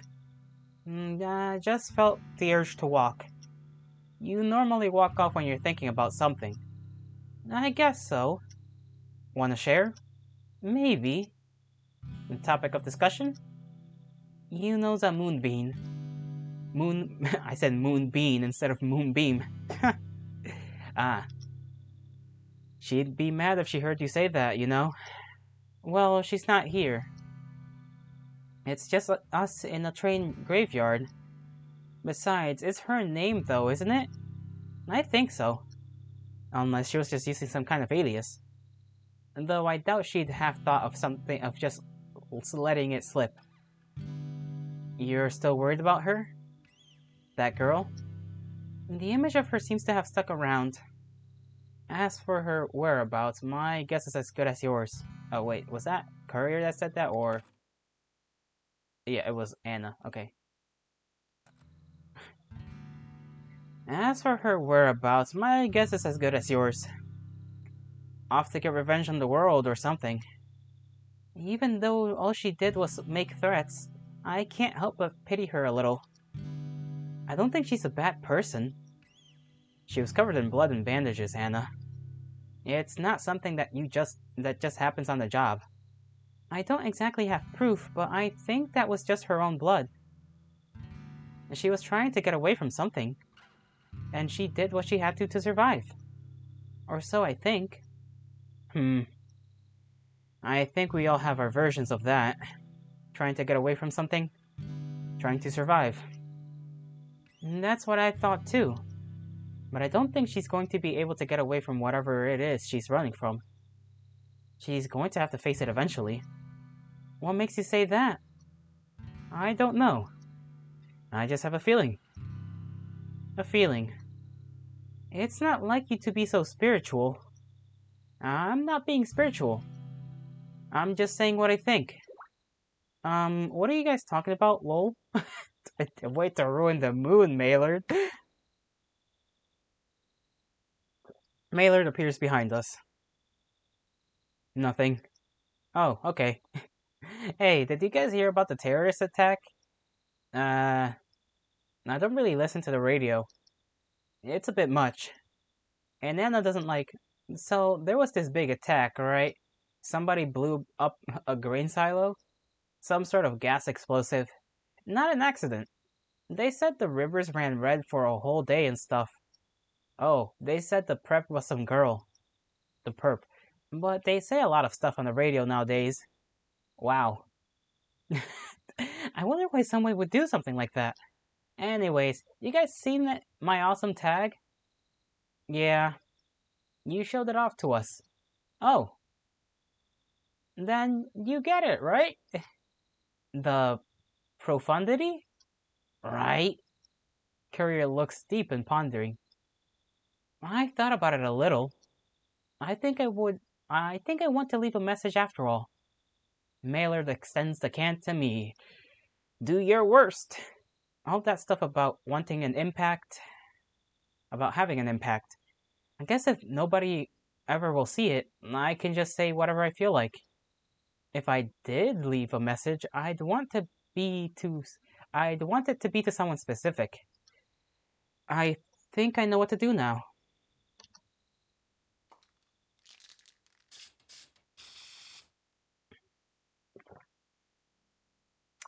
What shall we do, or what will she do? I wonder. Well, here's my stop. This is it? The post office? Family business. I'm the only one left to take care of it. There's an apartment upstairs. It's good enough for Big Sis Maylard. At least the commute is short. Haha. Laters. See ya. Maylard waves goodbye and starts stumbling over to the doors of the post office. She fiddles with the key to the front for a while. Once Milsey finally gets inside, I feel somewhat relieved. Even Maylard has something she wants to protect, huh? Courier looks at me with a smile. Yeah, it's a good thing to have. She could have practically pointed at me when she said that. Hey, Anna. Yeah? Milsey didn't have her hat on her. Oh, maybe she has a spare at home? Whoops. She's gonna have to come back for that thing later. We take the path back to our home. It's a long walk without the bike. Even the rising sun seems to be tired as it brings the sky behind us. I've really messed up my sleep schedule. The urge to crash the second I get home is hard to resist. My mind seems to be wandering to practical places when reality is at its most surreal. Maybe it's longing to get a grip on things. Tonight has just been way too long. But it was probably good to have experienced it. My thoughts return to routines of normal life. I think about things I have to do tomorrow. I think about the things I have to do the day after that, and the day after that. When you think about things that way, they seem to lose their meaning. Hey, courier? Yeah? Are you bored here? Bored? How do you mean? I have something I have to do. It's more or less my purpose in life. You used to have something you had to do, but now you don't. I don't know what the countryside has to offer you. I don't even know if you're happy here. Maybe I should apply for a job at the post office? I'm serious. I'm serious too. I think I'd be good at it. Courier looks at me with a smile. I'm not bored, Anna. There's a lot of bad stuff happening out there, so much bad stuff that we can't even comprehend it. But I made a decision. And now after soaking it in for a bit, I can't see myself anywhere else. Have you ever considered that you might lose your spark too? That you'll want to do something else? Things could get hairy. There might be a time where we have to leave this place. Maybe we'll move to the city. Maybe we'll move down south like the secretary said. You've always wanted to see the beach, right? If I had to see myself somewhere else, well, I guess I'll just have to change once more. It remains to be seen if you have the same in you. But I believe you do. At any rate, I don't think that the time has come yet. For now, I'm happy here, spending my days with you. Isn't that just so sweet? Yeah.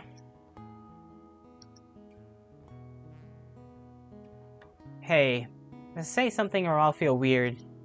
I'm happy too. Good. Courier places her hand on my head, and that's good.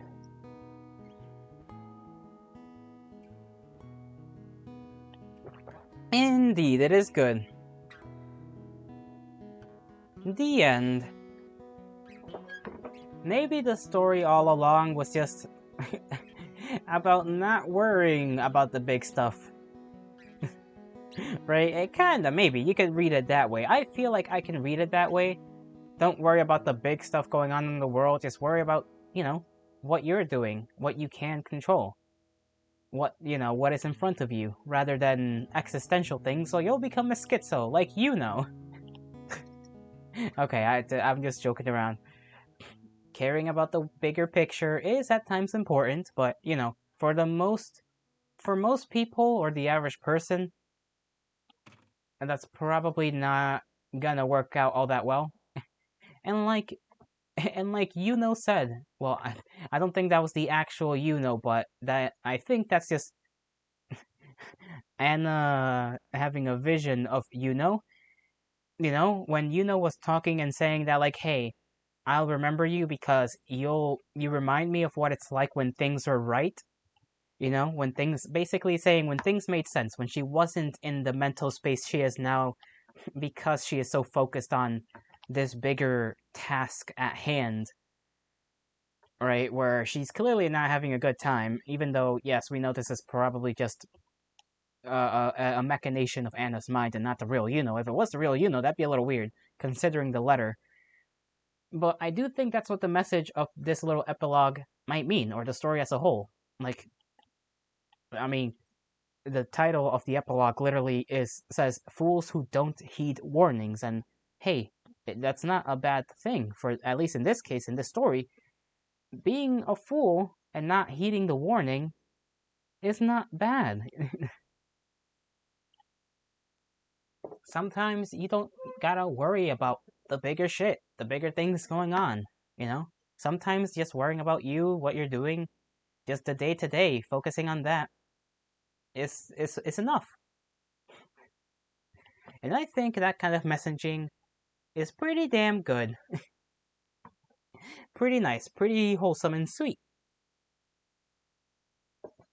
Although obviously there's the part of me that wishes to figure out what the hell that's all about. The mystery and whatnot. That's not the point of the story, which I'm glad. I'm kind of glad that they went with that as a sort of, I mean, I can't say for sure, right? Because this isn't what I made. I didn't make this, so I can't say this is the actual meaning of the story, but, my interpretation of what this story means. And I think I'm relatively on the dot. I think I hit the bullseye. I don't think it's that far off. If it's something else, I don't think I'm far off. Let's just put it that way.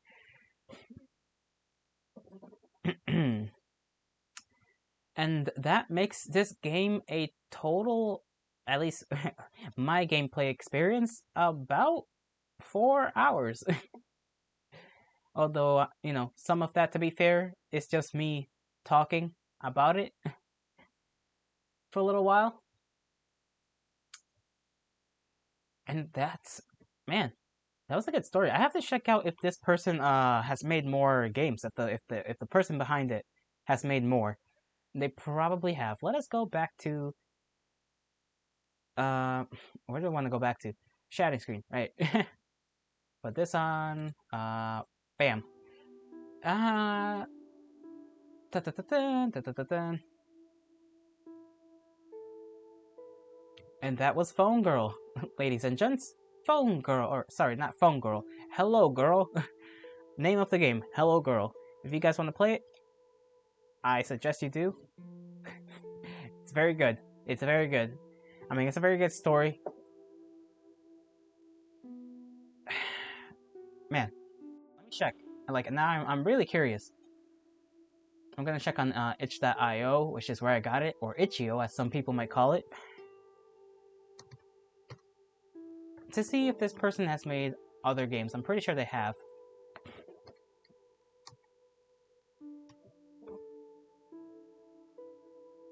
Emo Team, right? Right. Okay. So there are some extra games, or extra parts, I guess.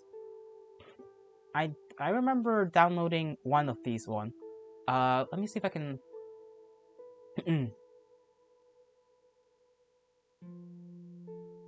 uh,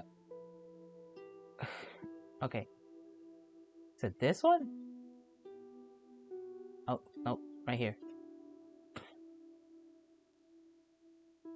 Twitch. Blah blah blah. This. All right, there we go.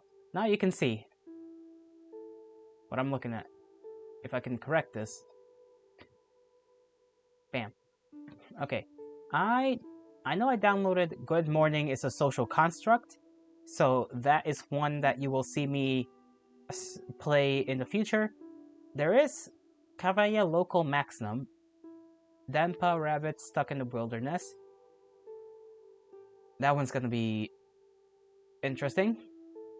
There's Experiment Log 623A, which may have to do with, whatever's going on in the background of this story of Hello Girl.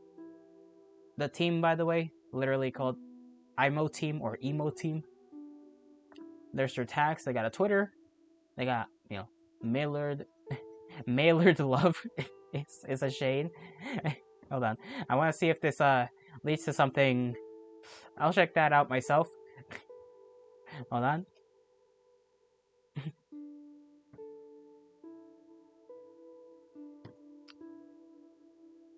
Huh.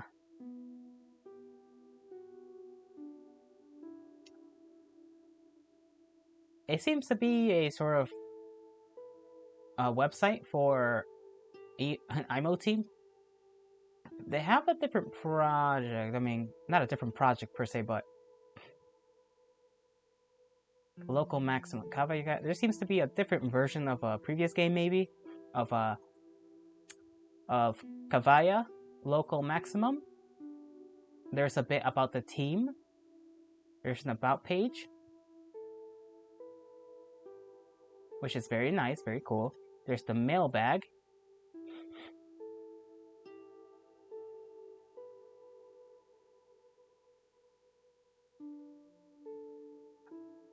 Which it's a newsletter that we send out every once in a while. Give us your email, and in exchange, we'll send you an occasional letter with the latest scoop. And then they have a support page where you can, support them via Ko-fi, or you can actually just, pay for the games themselves when you get them. This is their main page. I can show this. This is not a bad thing. Right, here's the page. Right. Your sacrifice matters in the great task. A special transmission from the northern provinces. Though the valiant effort of the people of our nation, the special research through the valiant effort of the people of our nation, the special research division at the Kabaya station is close to a major breakthrough. As you know, we have been tasked with great honor to be the first to contact the gods. With the gods, we, the chosen bunnies of the northern provinces, are to bear witness to God's will and carry out her wish. We are also to a critical point in our research. More than ever, the nation needs your help to make this dream a reality. And then you can contact them. Have loved ones loyal to the cause. Remember, enlisting grants special ration privileges to your family. With the commission, you can be more sure than ever your sacrifice is not in vain. The commission awaits your call. What a goofy fucking thing. And there's a little bot in my chat. You shall be sentenced to death.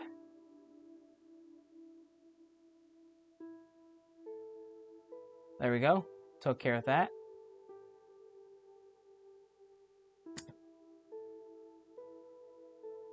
Can't have that sour the mood, so to speak.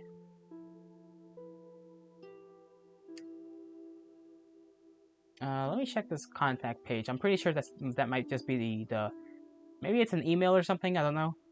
I'm just gonna click here real quick.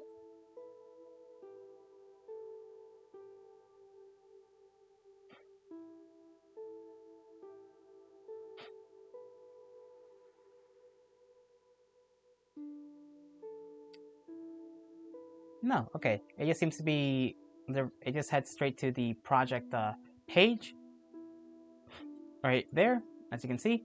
Kavaya local maximum. See a check on a statue. You see this one right here. Kayava local maximum is the up and coming visual novel of Emo Team or IMO Team. It takes place in the same world as Hello Girl with an entirely new cast of characters. This is gonna be interesting. Story: mining operations on the Calderian Peninsula revealed a source of energy some 40 years ago. Despite the troublesome location, tons of resources were invested into the research and refinement of this new element. In many ways, it was a miracle.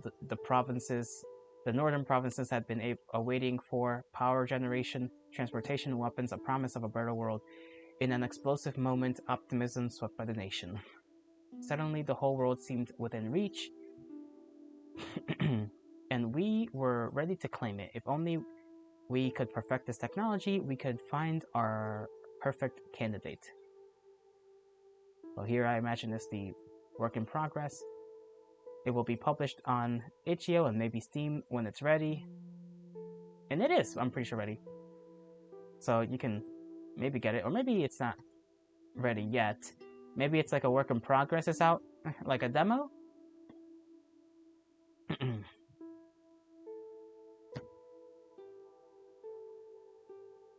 Anyways, here's the other projects, right? This is Hello Girl, and then Kavaya Local Maximum. This is the one I saw. This is the cover I saw, so I imagine this was the old cover. And she kind of looks like Anna a little bit. And then I imagine they changed it over time. You know, that kind of thing. Here's the about page. Our mascot called Shuni Daoist Girl, who you can see at the side of the page unless you're on a smaller screen. She represents youthful energy and the pursuit of immortality. Let me move myself to the side so you can see her. Or I can just move the whole screen. This is her. This is Shuni Daoist Girl. She has a little eye patch, if you can see it.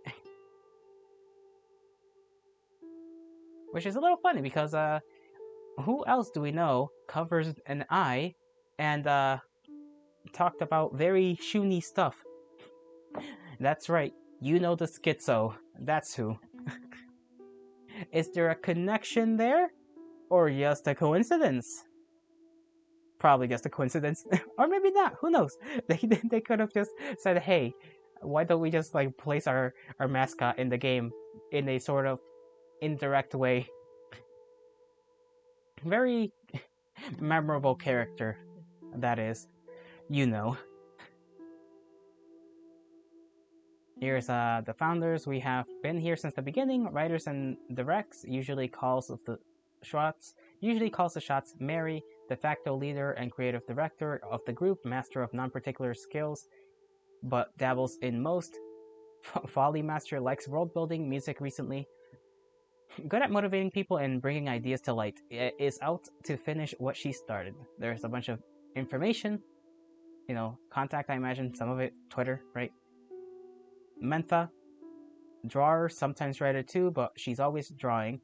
I imagine they're the main artist behind it, maybe, because look at that, right? Looks like the characters. Got that same nose. I don't know if you can see it on the screen, but she does have that nose that the characters had. So let me kind of zoom in. See right there? I can scroll a little bit up to see Mary. There's Mary right there. And then Mentha. And over here we have Mara. And Mara is what? In-house music girl and writer, perpetually new to this, calls the sound dimension home, but recent interests also include drawing and coding, likes to read and think and wonder, loves the wind and the trees, forever shifting and mutating. A very flexible person. And here we have Trip Triple Baka. These members, contributors. These members have joined us along the way, contribute to our projects big and small. A real-life slime cat doesn't know how to read, but helps with the tunes. I too do not know how to read, as you probably have noticed. Quite often, I fuck up. Let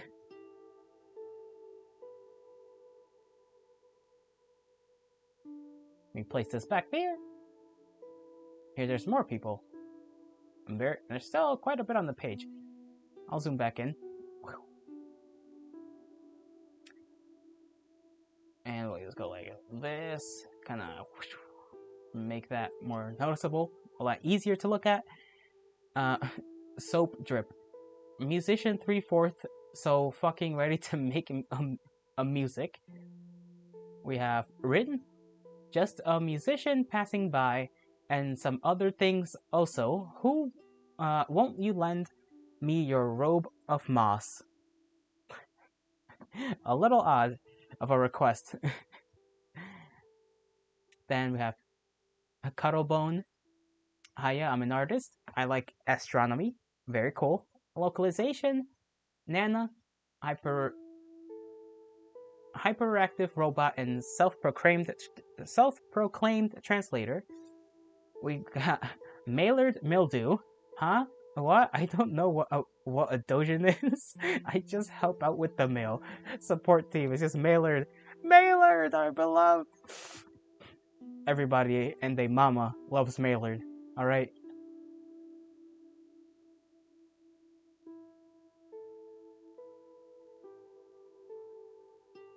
I'll certainly be keeping an eye on this development team.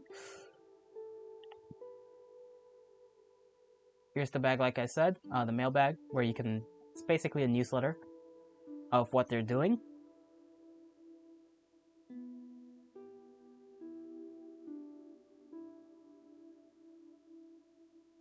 And then the support page, right, where you can go to the Ko-fi, or Ko-fi.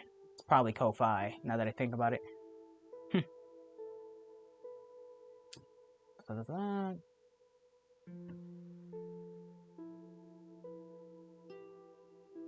And that's all, really. You can look them up on itch.io, like I have. That's how I discovered them, literally. I imagine they don't have their games anywhere else, currently anyways. They have this one, I think, in the ready, maybe.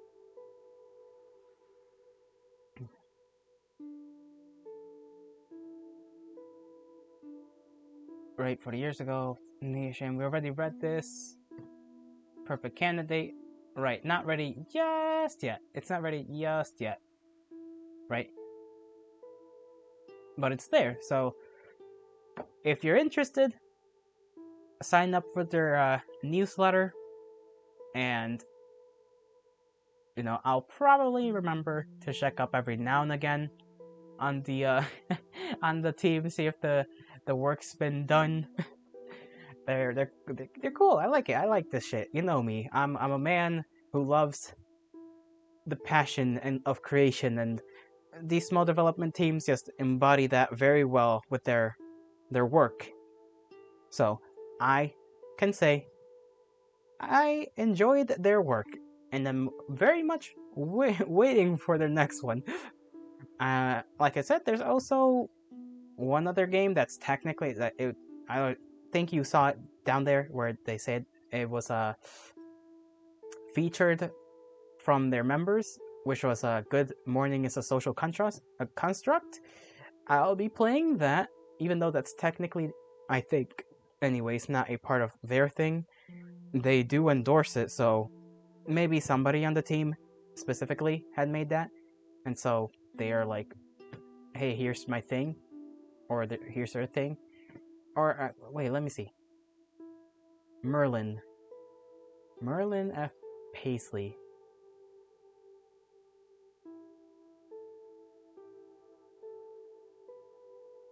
Were they mentioned as a part of the team? I know I literally just looked at it, but you know me, I'm very forgetful.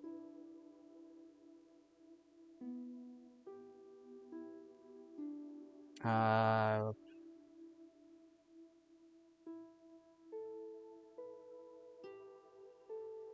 it could be Mary, right? Merlin. Merlin is spelled Merilynn.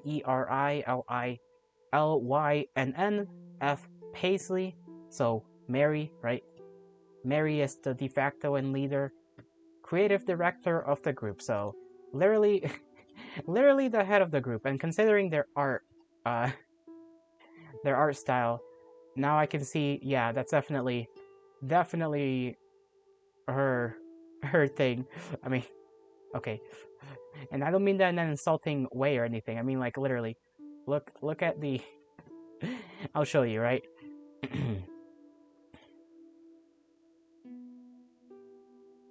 Right.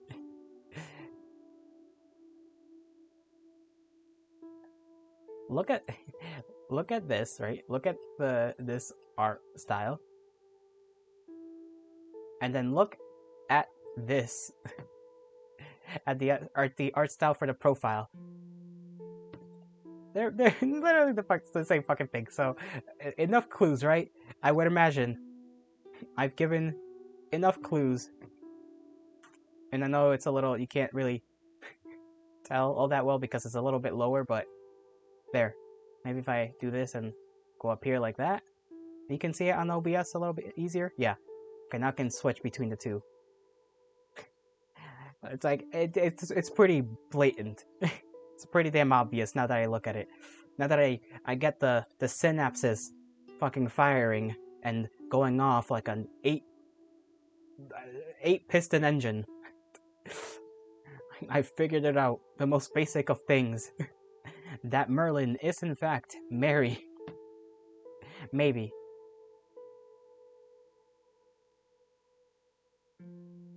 Now let me return this back to normal.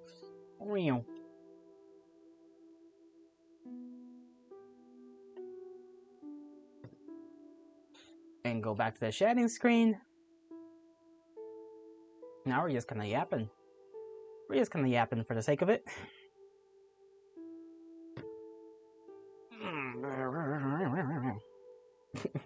I know not what to do. I do know that I must use the restroom, so that's what I'm going to do. I will return soon.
yours truly has returned, and, well, I guess the rest of this hour is just going to be,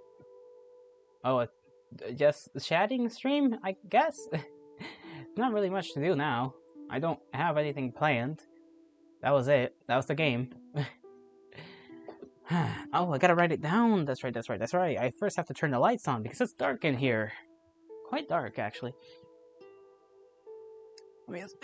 Don't trip. I almost fell over. Right. Paper. Where's my specific paper where I write down all my games that I finished?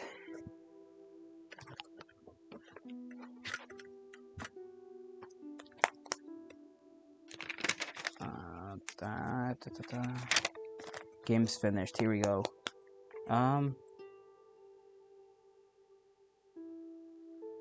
Maybe how it's spelled, actually. I have to check how exactly the game is spelled. Okay, hello girl. Just normal.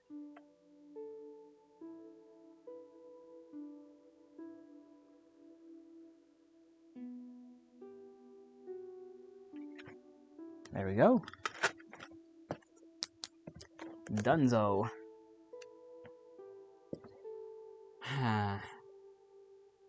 What a fine day it is today, huh?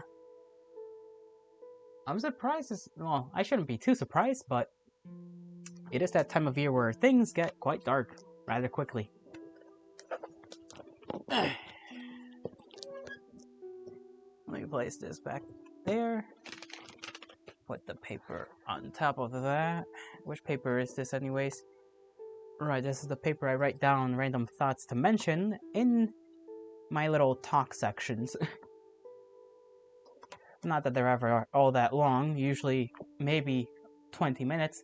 Honestly, a lot of the time they're like 15 at least. Sometimes I push it to 30. Not very good at the whole talking thing. I do have something to show, actually. I drew something today. Not anything good, so do not, find yourselves too excited for it. But I did draw something. Very silly, very dumb. If only I could figure out how to show you. Okay, image. It's in my downloaded there we go. Here we go.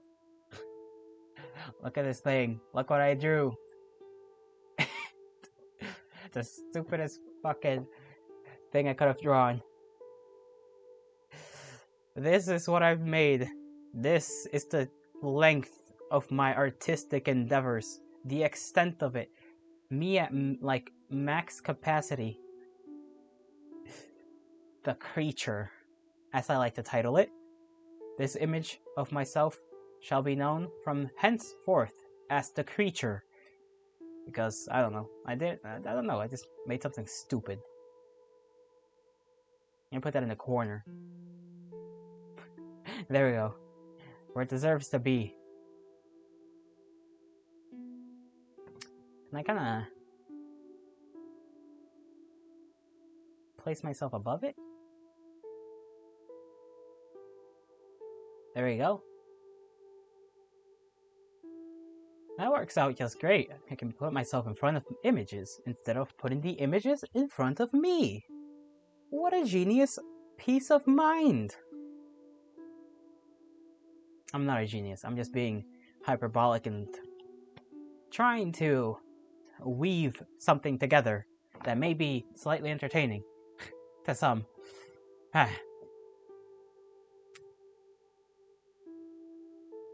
No, I have to check what's going on Twitch lately. I have not seen many, how do you say? I feel like I need to have a proper separate account so that I can just use that account to just watch people normally and see what's going on in the little communities on Twitch. Because usually I do so by just straight up logging off of, this account, because I don't want to accidentally get so I don't want to be watching somebody and then I accidentally receive some gifted sub or something. And I'm like, oh no, I don't even watch this person, and a random just gifted subs, and now I got one. Makes me feel bad. because I don't ever return to like watch a person. I mean, I do sometimes, but there's so many people to watch that I can't watch everyone. I can only watch some people. It's the nature of things, unfortunately, and I wish it were a bit different because honestly, there are a lot of people that are plenty interesting, probably, and there's just like, I mean, I suppose I should not. I can't use the excuse of I don't have enough time. I certainly have more time than others, that's for certain, but I do not have, you know, all the time in a single day to watch the people I want to watch who I know. I even miss a lot of stream stuff because I keep an eye on a lot of folk, and I'm sure that's probably something some of you can connect to. The fact that, like, hey, you don't really stick to maybe one person, but you watch a lot of people. I do so because, like, I enjoy, like, what people do or how they do a thing. And there's so many people doing a thing, even if they aren't necessarily big, that, I'm sort of I'm spread thin. Not only that, but I do have to pick up on the work ethic a little bit. I have been slacking lately. That's not good. I have to keep myself in check because how else am I expected to to grow and prosper if I do not focus on making the best of what I can of this? At least, not to a crazy extent, but I do feel like I set myself up to make a project, right? Like like I say, oh, hey, I have to work on this. And I set aside a day specifically to work on a bunch of stuff so that I can't ignore it. And that stream is probably also gonna start sooner than usual. Maybe I'm thinking the Sunday streams can start at 12 p.m. Eastern time. And then I don't know. It just feels like because it is a work stream specifically, and the work that I'm planning to do isn't short. Like it's not. It. How do I say this? For someone like me, it's going to take a long while to do what I try to do, what I'm going to do. You know, like I'm not very good with Photoshop, for example. I'm not good with the tools to use and whatnot.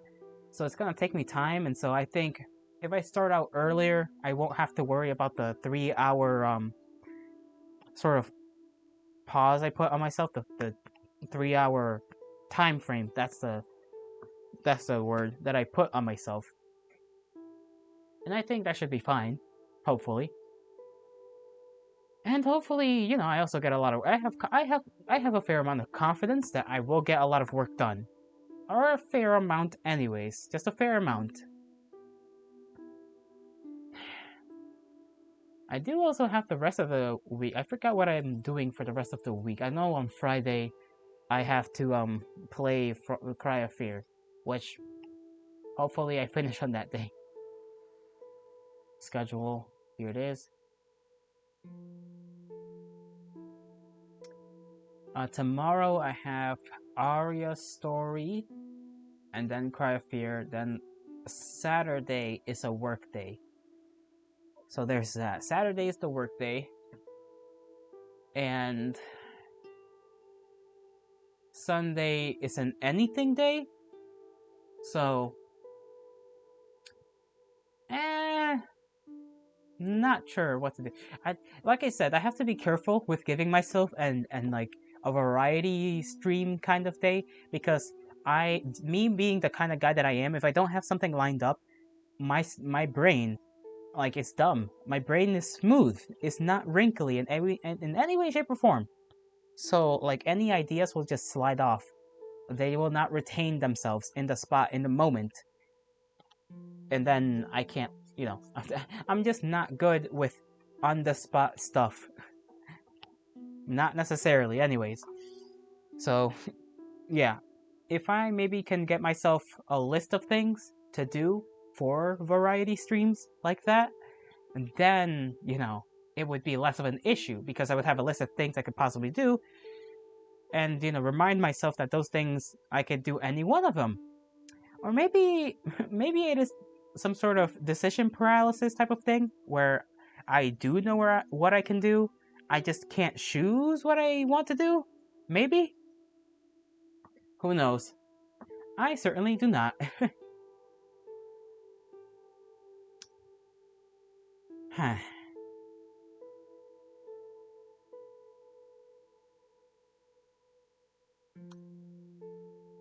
You know,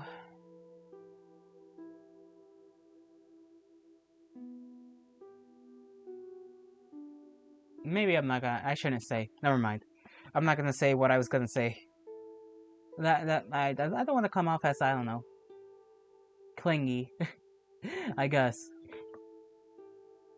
or weird. So even though I'm fine with being odd, as in, oh, I like thing X or I like thing Y, this is a different kind of weird. I don't want to come off as, or I don't want to like put off.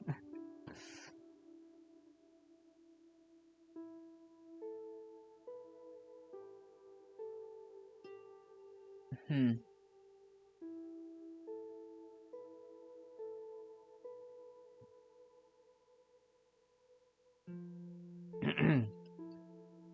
um.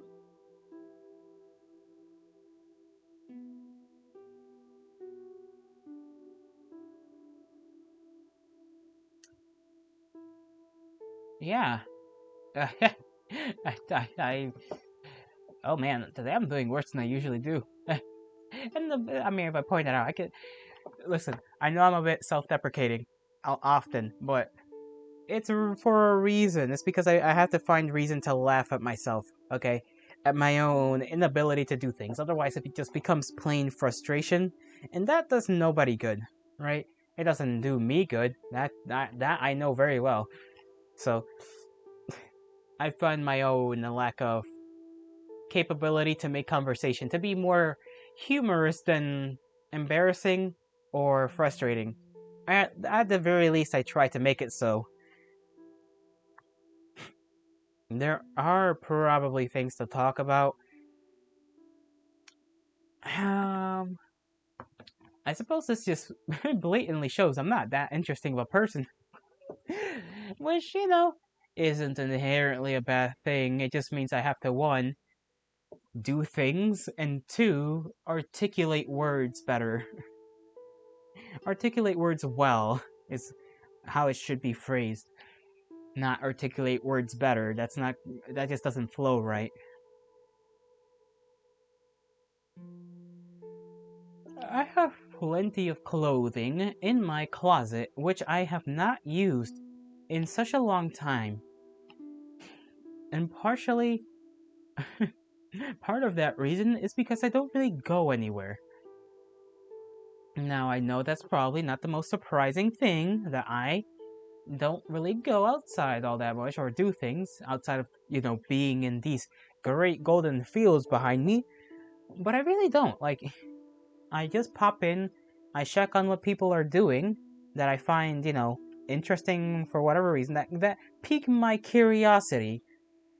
And, you know, if I like what they do, I'll continue hopefully seeing them in my recommended things on YouTube or on here on Twitch. And yeah, I'm mostly like I guess I'm just a consumer. I I would like to put it more kindly. Am I'm a people watcher, so to speak. I like to view what others do with their creativity. It comes off and it rubs off on me. It gives me good feelings. I feel joy for them. I feel the excitement that others feel about any given topic. It's just nice to have that feeling when another person is like very just they're into a thing, they're doing that thing, you can tell that they enjoy doing that thing. I've honestly struggled with finding said thing. Like, obviously, I know I like people, I like human beings, I like what they do, they are interesting to me. Even the weirdos especially are very odd, like the genuinely the types of people that Twitter freaks would go off on, those are the kinds of people that I am most interested in. Just because they're the most fringe, they're the most particular of the whole pack, so to speak. And so I just go around and you know, I guess I seek them out, seek to know them, seek to look at what they do and glean what that means. That sort of thing. And I don't think that's a bad thing. It is difficult to portray that though, to word it properly and display that interest is difficult because it's a lot of it for me is just emotion based. It's based on how I feel about that thing. Like I said, it's my curiosity. It's what emotions are given off from the person that rub off on me, and the vibe of their community sometimes is also like that, where I enjoy that person because they have a very good community that's very wholesome in a way that you either don't expect or even expect, but you know is very particular in its own way. It has its own culture, right? Like a community with an interesting culture that's led by obviously the content creator. You know, it is of interest. It is something I seek out to understand and maybe someday make of my own, right? Make something similar to that.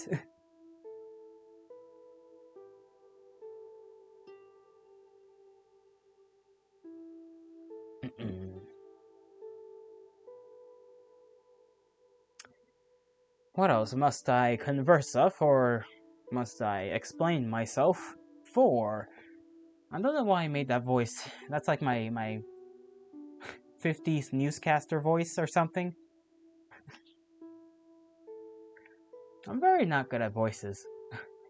Either that or I forget the voice I made for like a character and then just have to come up with something that sounds similar enough to how I remember it. I do hope though that I've seen the volume peak every now and again, and I really hope that that hasn't gotten to the point where the um when I watch the VOD, when I review it, basically the that it doesn't sound fucked up, because if it does, my god, that's gonna be a little frustrating. That's just gonna be another reason to get another mic.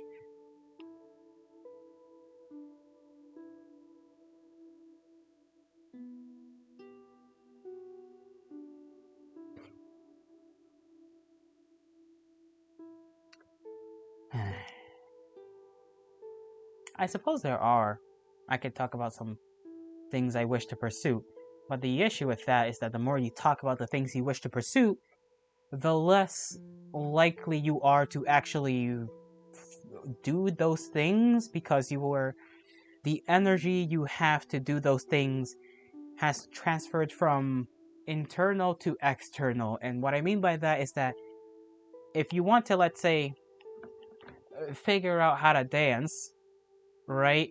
Instead of that energy being internal because you're keeping it to yourself, you talking about it externalizes that energy, and you basically start having less of it, because you would have already felt like you quote unquote did something purely by just talking about it, which is a very tricky balance to make, to have, where you want to talk about something because you really want to do that thing, but talking about it increases your chances of not doing that thing.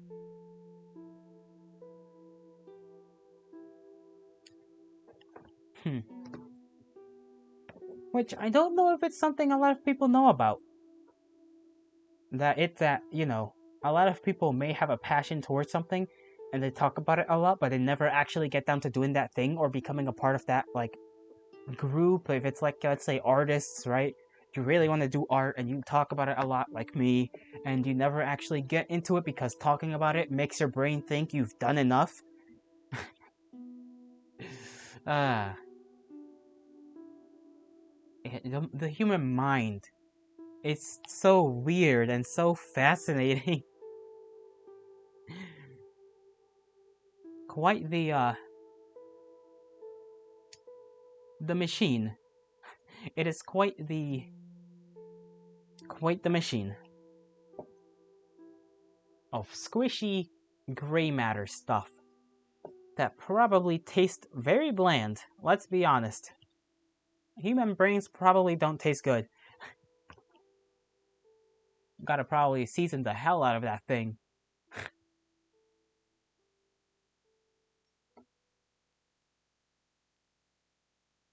Why does... There's this one tag.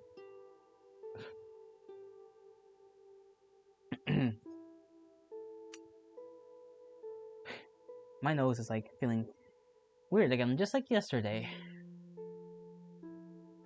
Where it's not really clogged, but there is like snot building up. And I know that's gross to talk about, but there is, and I'm gonna talk about it because it's bothering me.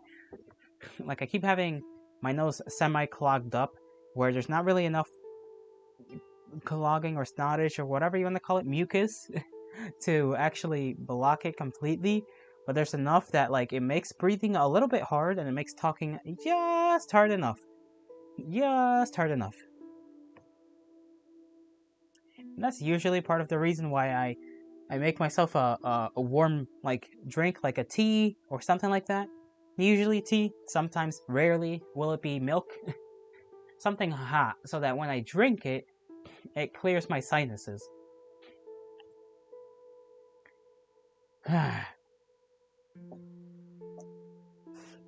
Oh, stretch. I miss Subball telling me every hour to stretch and take a sip. I miss him, Subball. Where have you been? I miss you. I'm sure they're alright. Doing what they do. And Cookie Crumbles. Haven't seen Cookie Crumbles show up in a while. I mean, people come and people go. That is the way of things.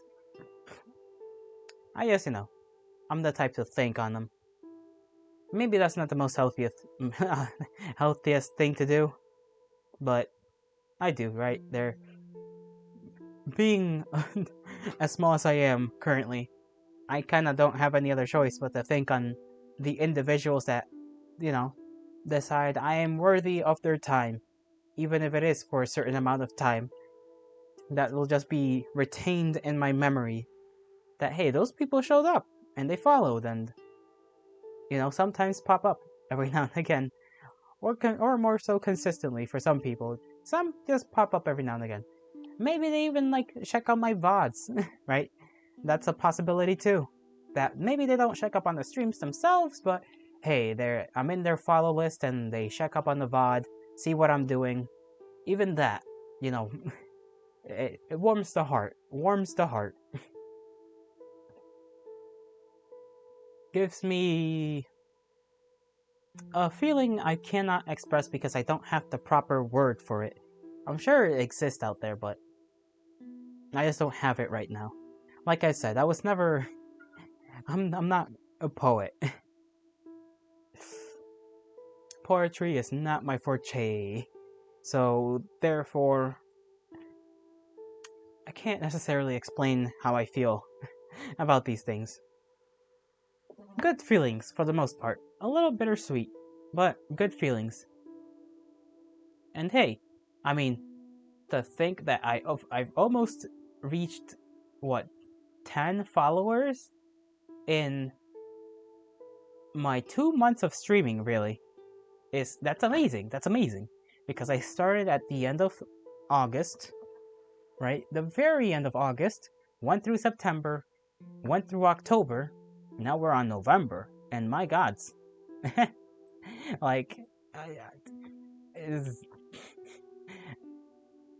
I, for lack of a better word, did not think I was gonna have anybody giving me any of their time of day. Not for a long time.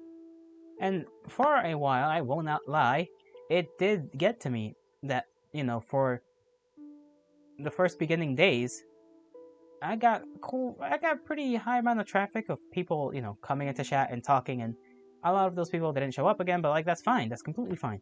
And it kind of worked at my brain a little bit because I was wondering, like, hey, clearly people show up, but like, am I entertaining enough? Like what's going on that I'm, you know, I started worrying too much about it, and man, it kind of it sneaks up on you, that feeling of like maybe you're just not good enough, and like factually speaking, that is true. I'm not good enough, but like when it emotionally starts feeling that way as well, man, that's when you start feeling really ugly feelings, especially towards like bigger creators, people that are bigger than you and whatnot. It's like, it's not a feeling I enjoy having. It's in no way a feeling I want, but it's being human, right? It's just a part of being human. Envy, jealousy, a par for the course. It would be surprising if it never happened. And yes, like I said, I understand where I am. I've just been streaming for 2 months. That's nothing in compared to what some people have been streaming for. And like I said, the fact that I almost have 10 followers is crazy. It's quite amazing.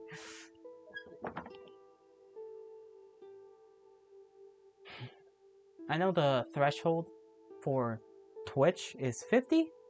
I believe it's 50. I hope, naively, I think. I am hoping that somehow, maybe I can figure things out this month, next month, or in the last month, and break that first 50 follower count. Probably not. Most likely, I won't be able to do that. But that's kind of the goal. That's kind of the goal. And I don't think that's a bad thing. I'll keep doing my thing. I'll try to I'll try to double down on my work ethic because I do have the time. Therefore, I sort of don't have an excuse for not doing better, at least in my eyes, because that's the one advantage I have in this landscape is the fact that I have time others don't. For, reasons that are not good, I do have that time. So, I should use it. I should make use of that time and actually get shit done and stop being afraid of doing certain things. Like I'm gonna be honest, I'm very scared of making an X slash Twitter account. I've always kind of shown that fear by sort of tiptoeing around the idea of making an X profile, mainly because I just don't really know how to use social media. Honestly, I don't know. Like, that might be surprising to some people, but I don't use it, so I have like no clue what to do with it. I mean, I have, in a professional sense, have some idea, right, of what to use that sort of thing for. It's mostly just going to be like a Twitter slash X account does not give you growth. That much I know. It is mostly there for the people who are already following you to know, updates and schedules, and if things happen, you can update people through the Twitter, through the X account, and, interact with other people. I'm just a very nervous man when it comes to that kind of thing, to the social. That's very much uncharted social waters for me, and therefore I kind of don't want to do it.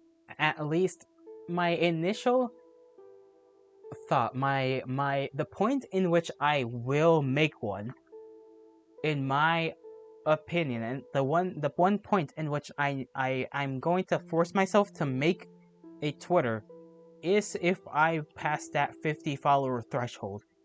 Because then I kind of have no excuse, right? To not have one, or a Discord even. But like a Discord's a little bit more trickier. They both have their advantages and disadvantages, right? With an X, there is the fact that I'm exposed, and I know this will sound a little bit weird, but I don't like the idea of being known to some extent. The idea that others can bear witness to me, and how does oh man, wording this is weird. This wording this is gonna be a little hard. Being perceived is not something I enjoy. Not the and I know that sounds weird. Like I don't mean that in the sense that like I don't like to stream or I don't like to have shatters and whatnot there or people just looking at me and watching me. What I mean is that the it makes me very uncomfortable even here like talking to chat sometimes, talking to you, the kindred.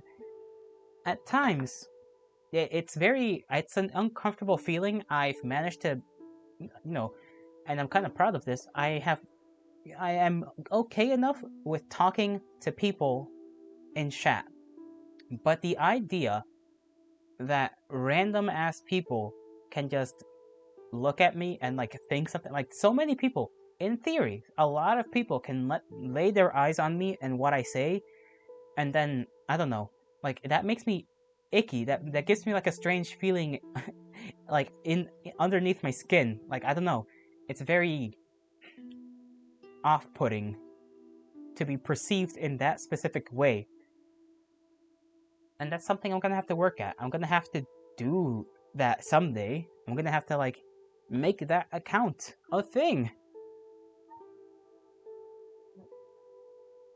I don't know. Maybe this is just me being a drama queen. Probably. We'll see. We'll see where things go, right?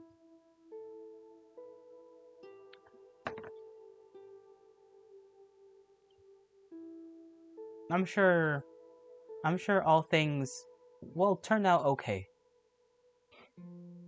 They have no reason to not turn out okay, right? If I can work at it, it will turn out okay. That's how I see it. Even if I struggle with it, whatever that thing may be at any given time. I'll figure it out because I'm the only one there to figure it out for me. So, yes. I think I'll end things off here. I know it's, 10 minutes early, but I you know, don't want to overstay my welcome, so to speak. So I shall be on my way. Thank you, VOD watchers.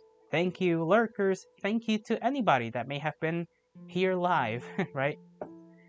Whether you spoken or not. I hope you all have a great rest of your mornings, afternoons, evenings, and nights, whenever and wherever you are. I will see you in the next one. Bye bye.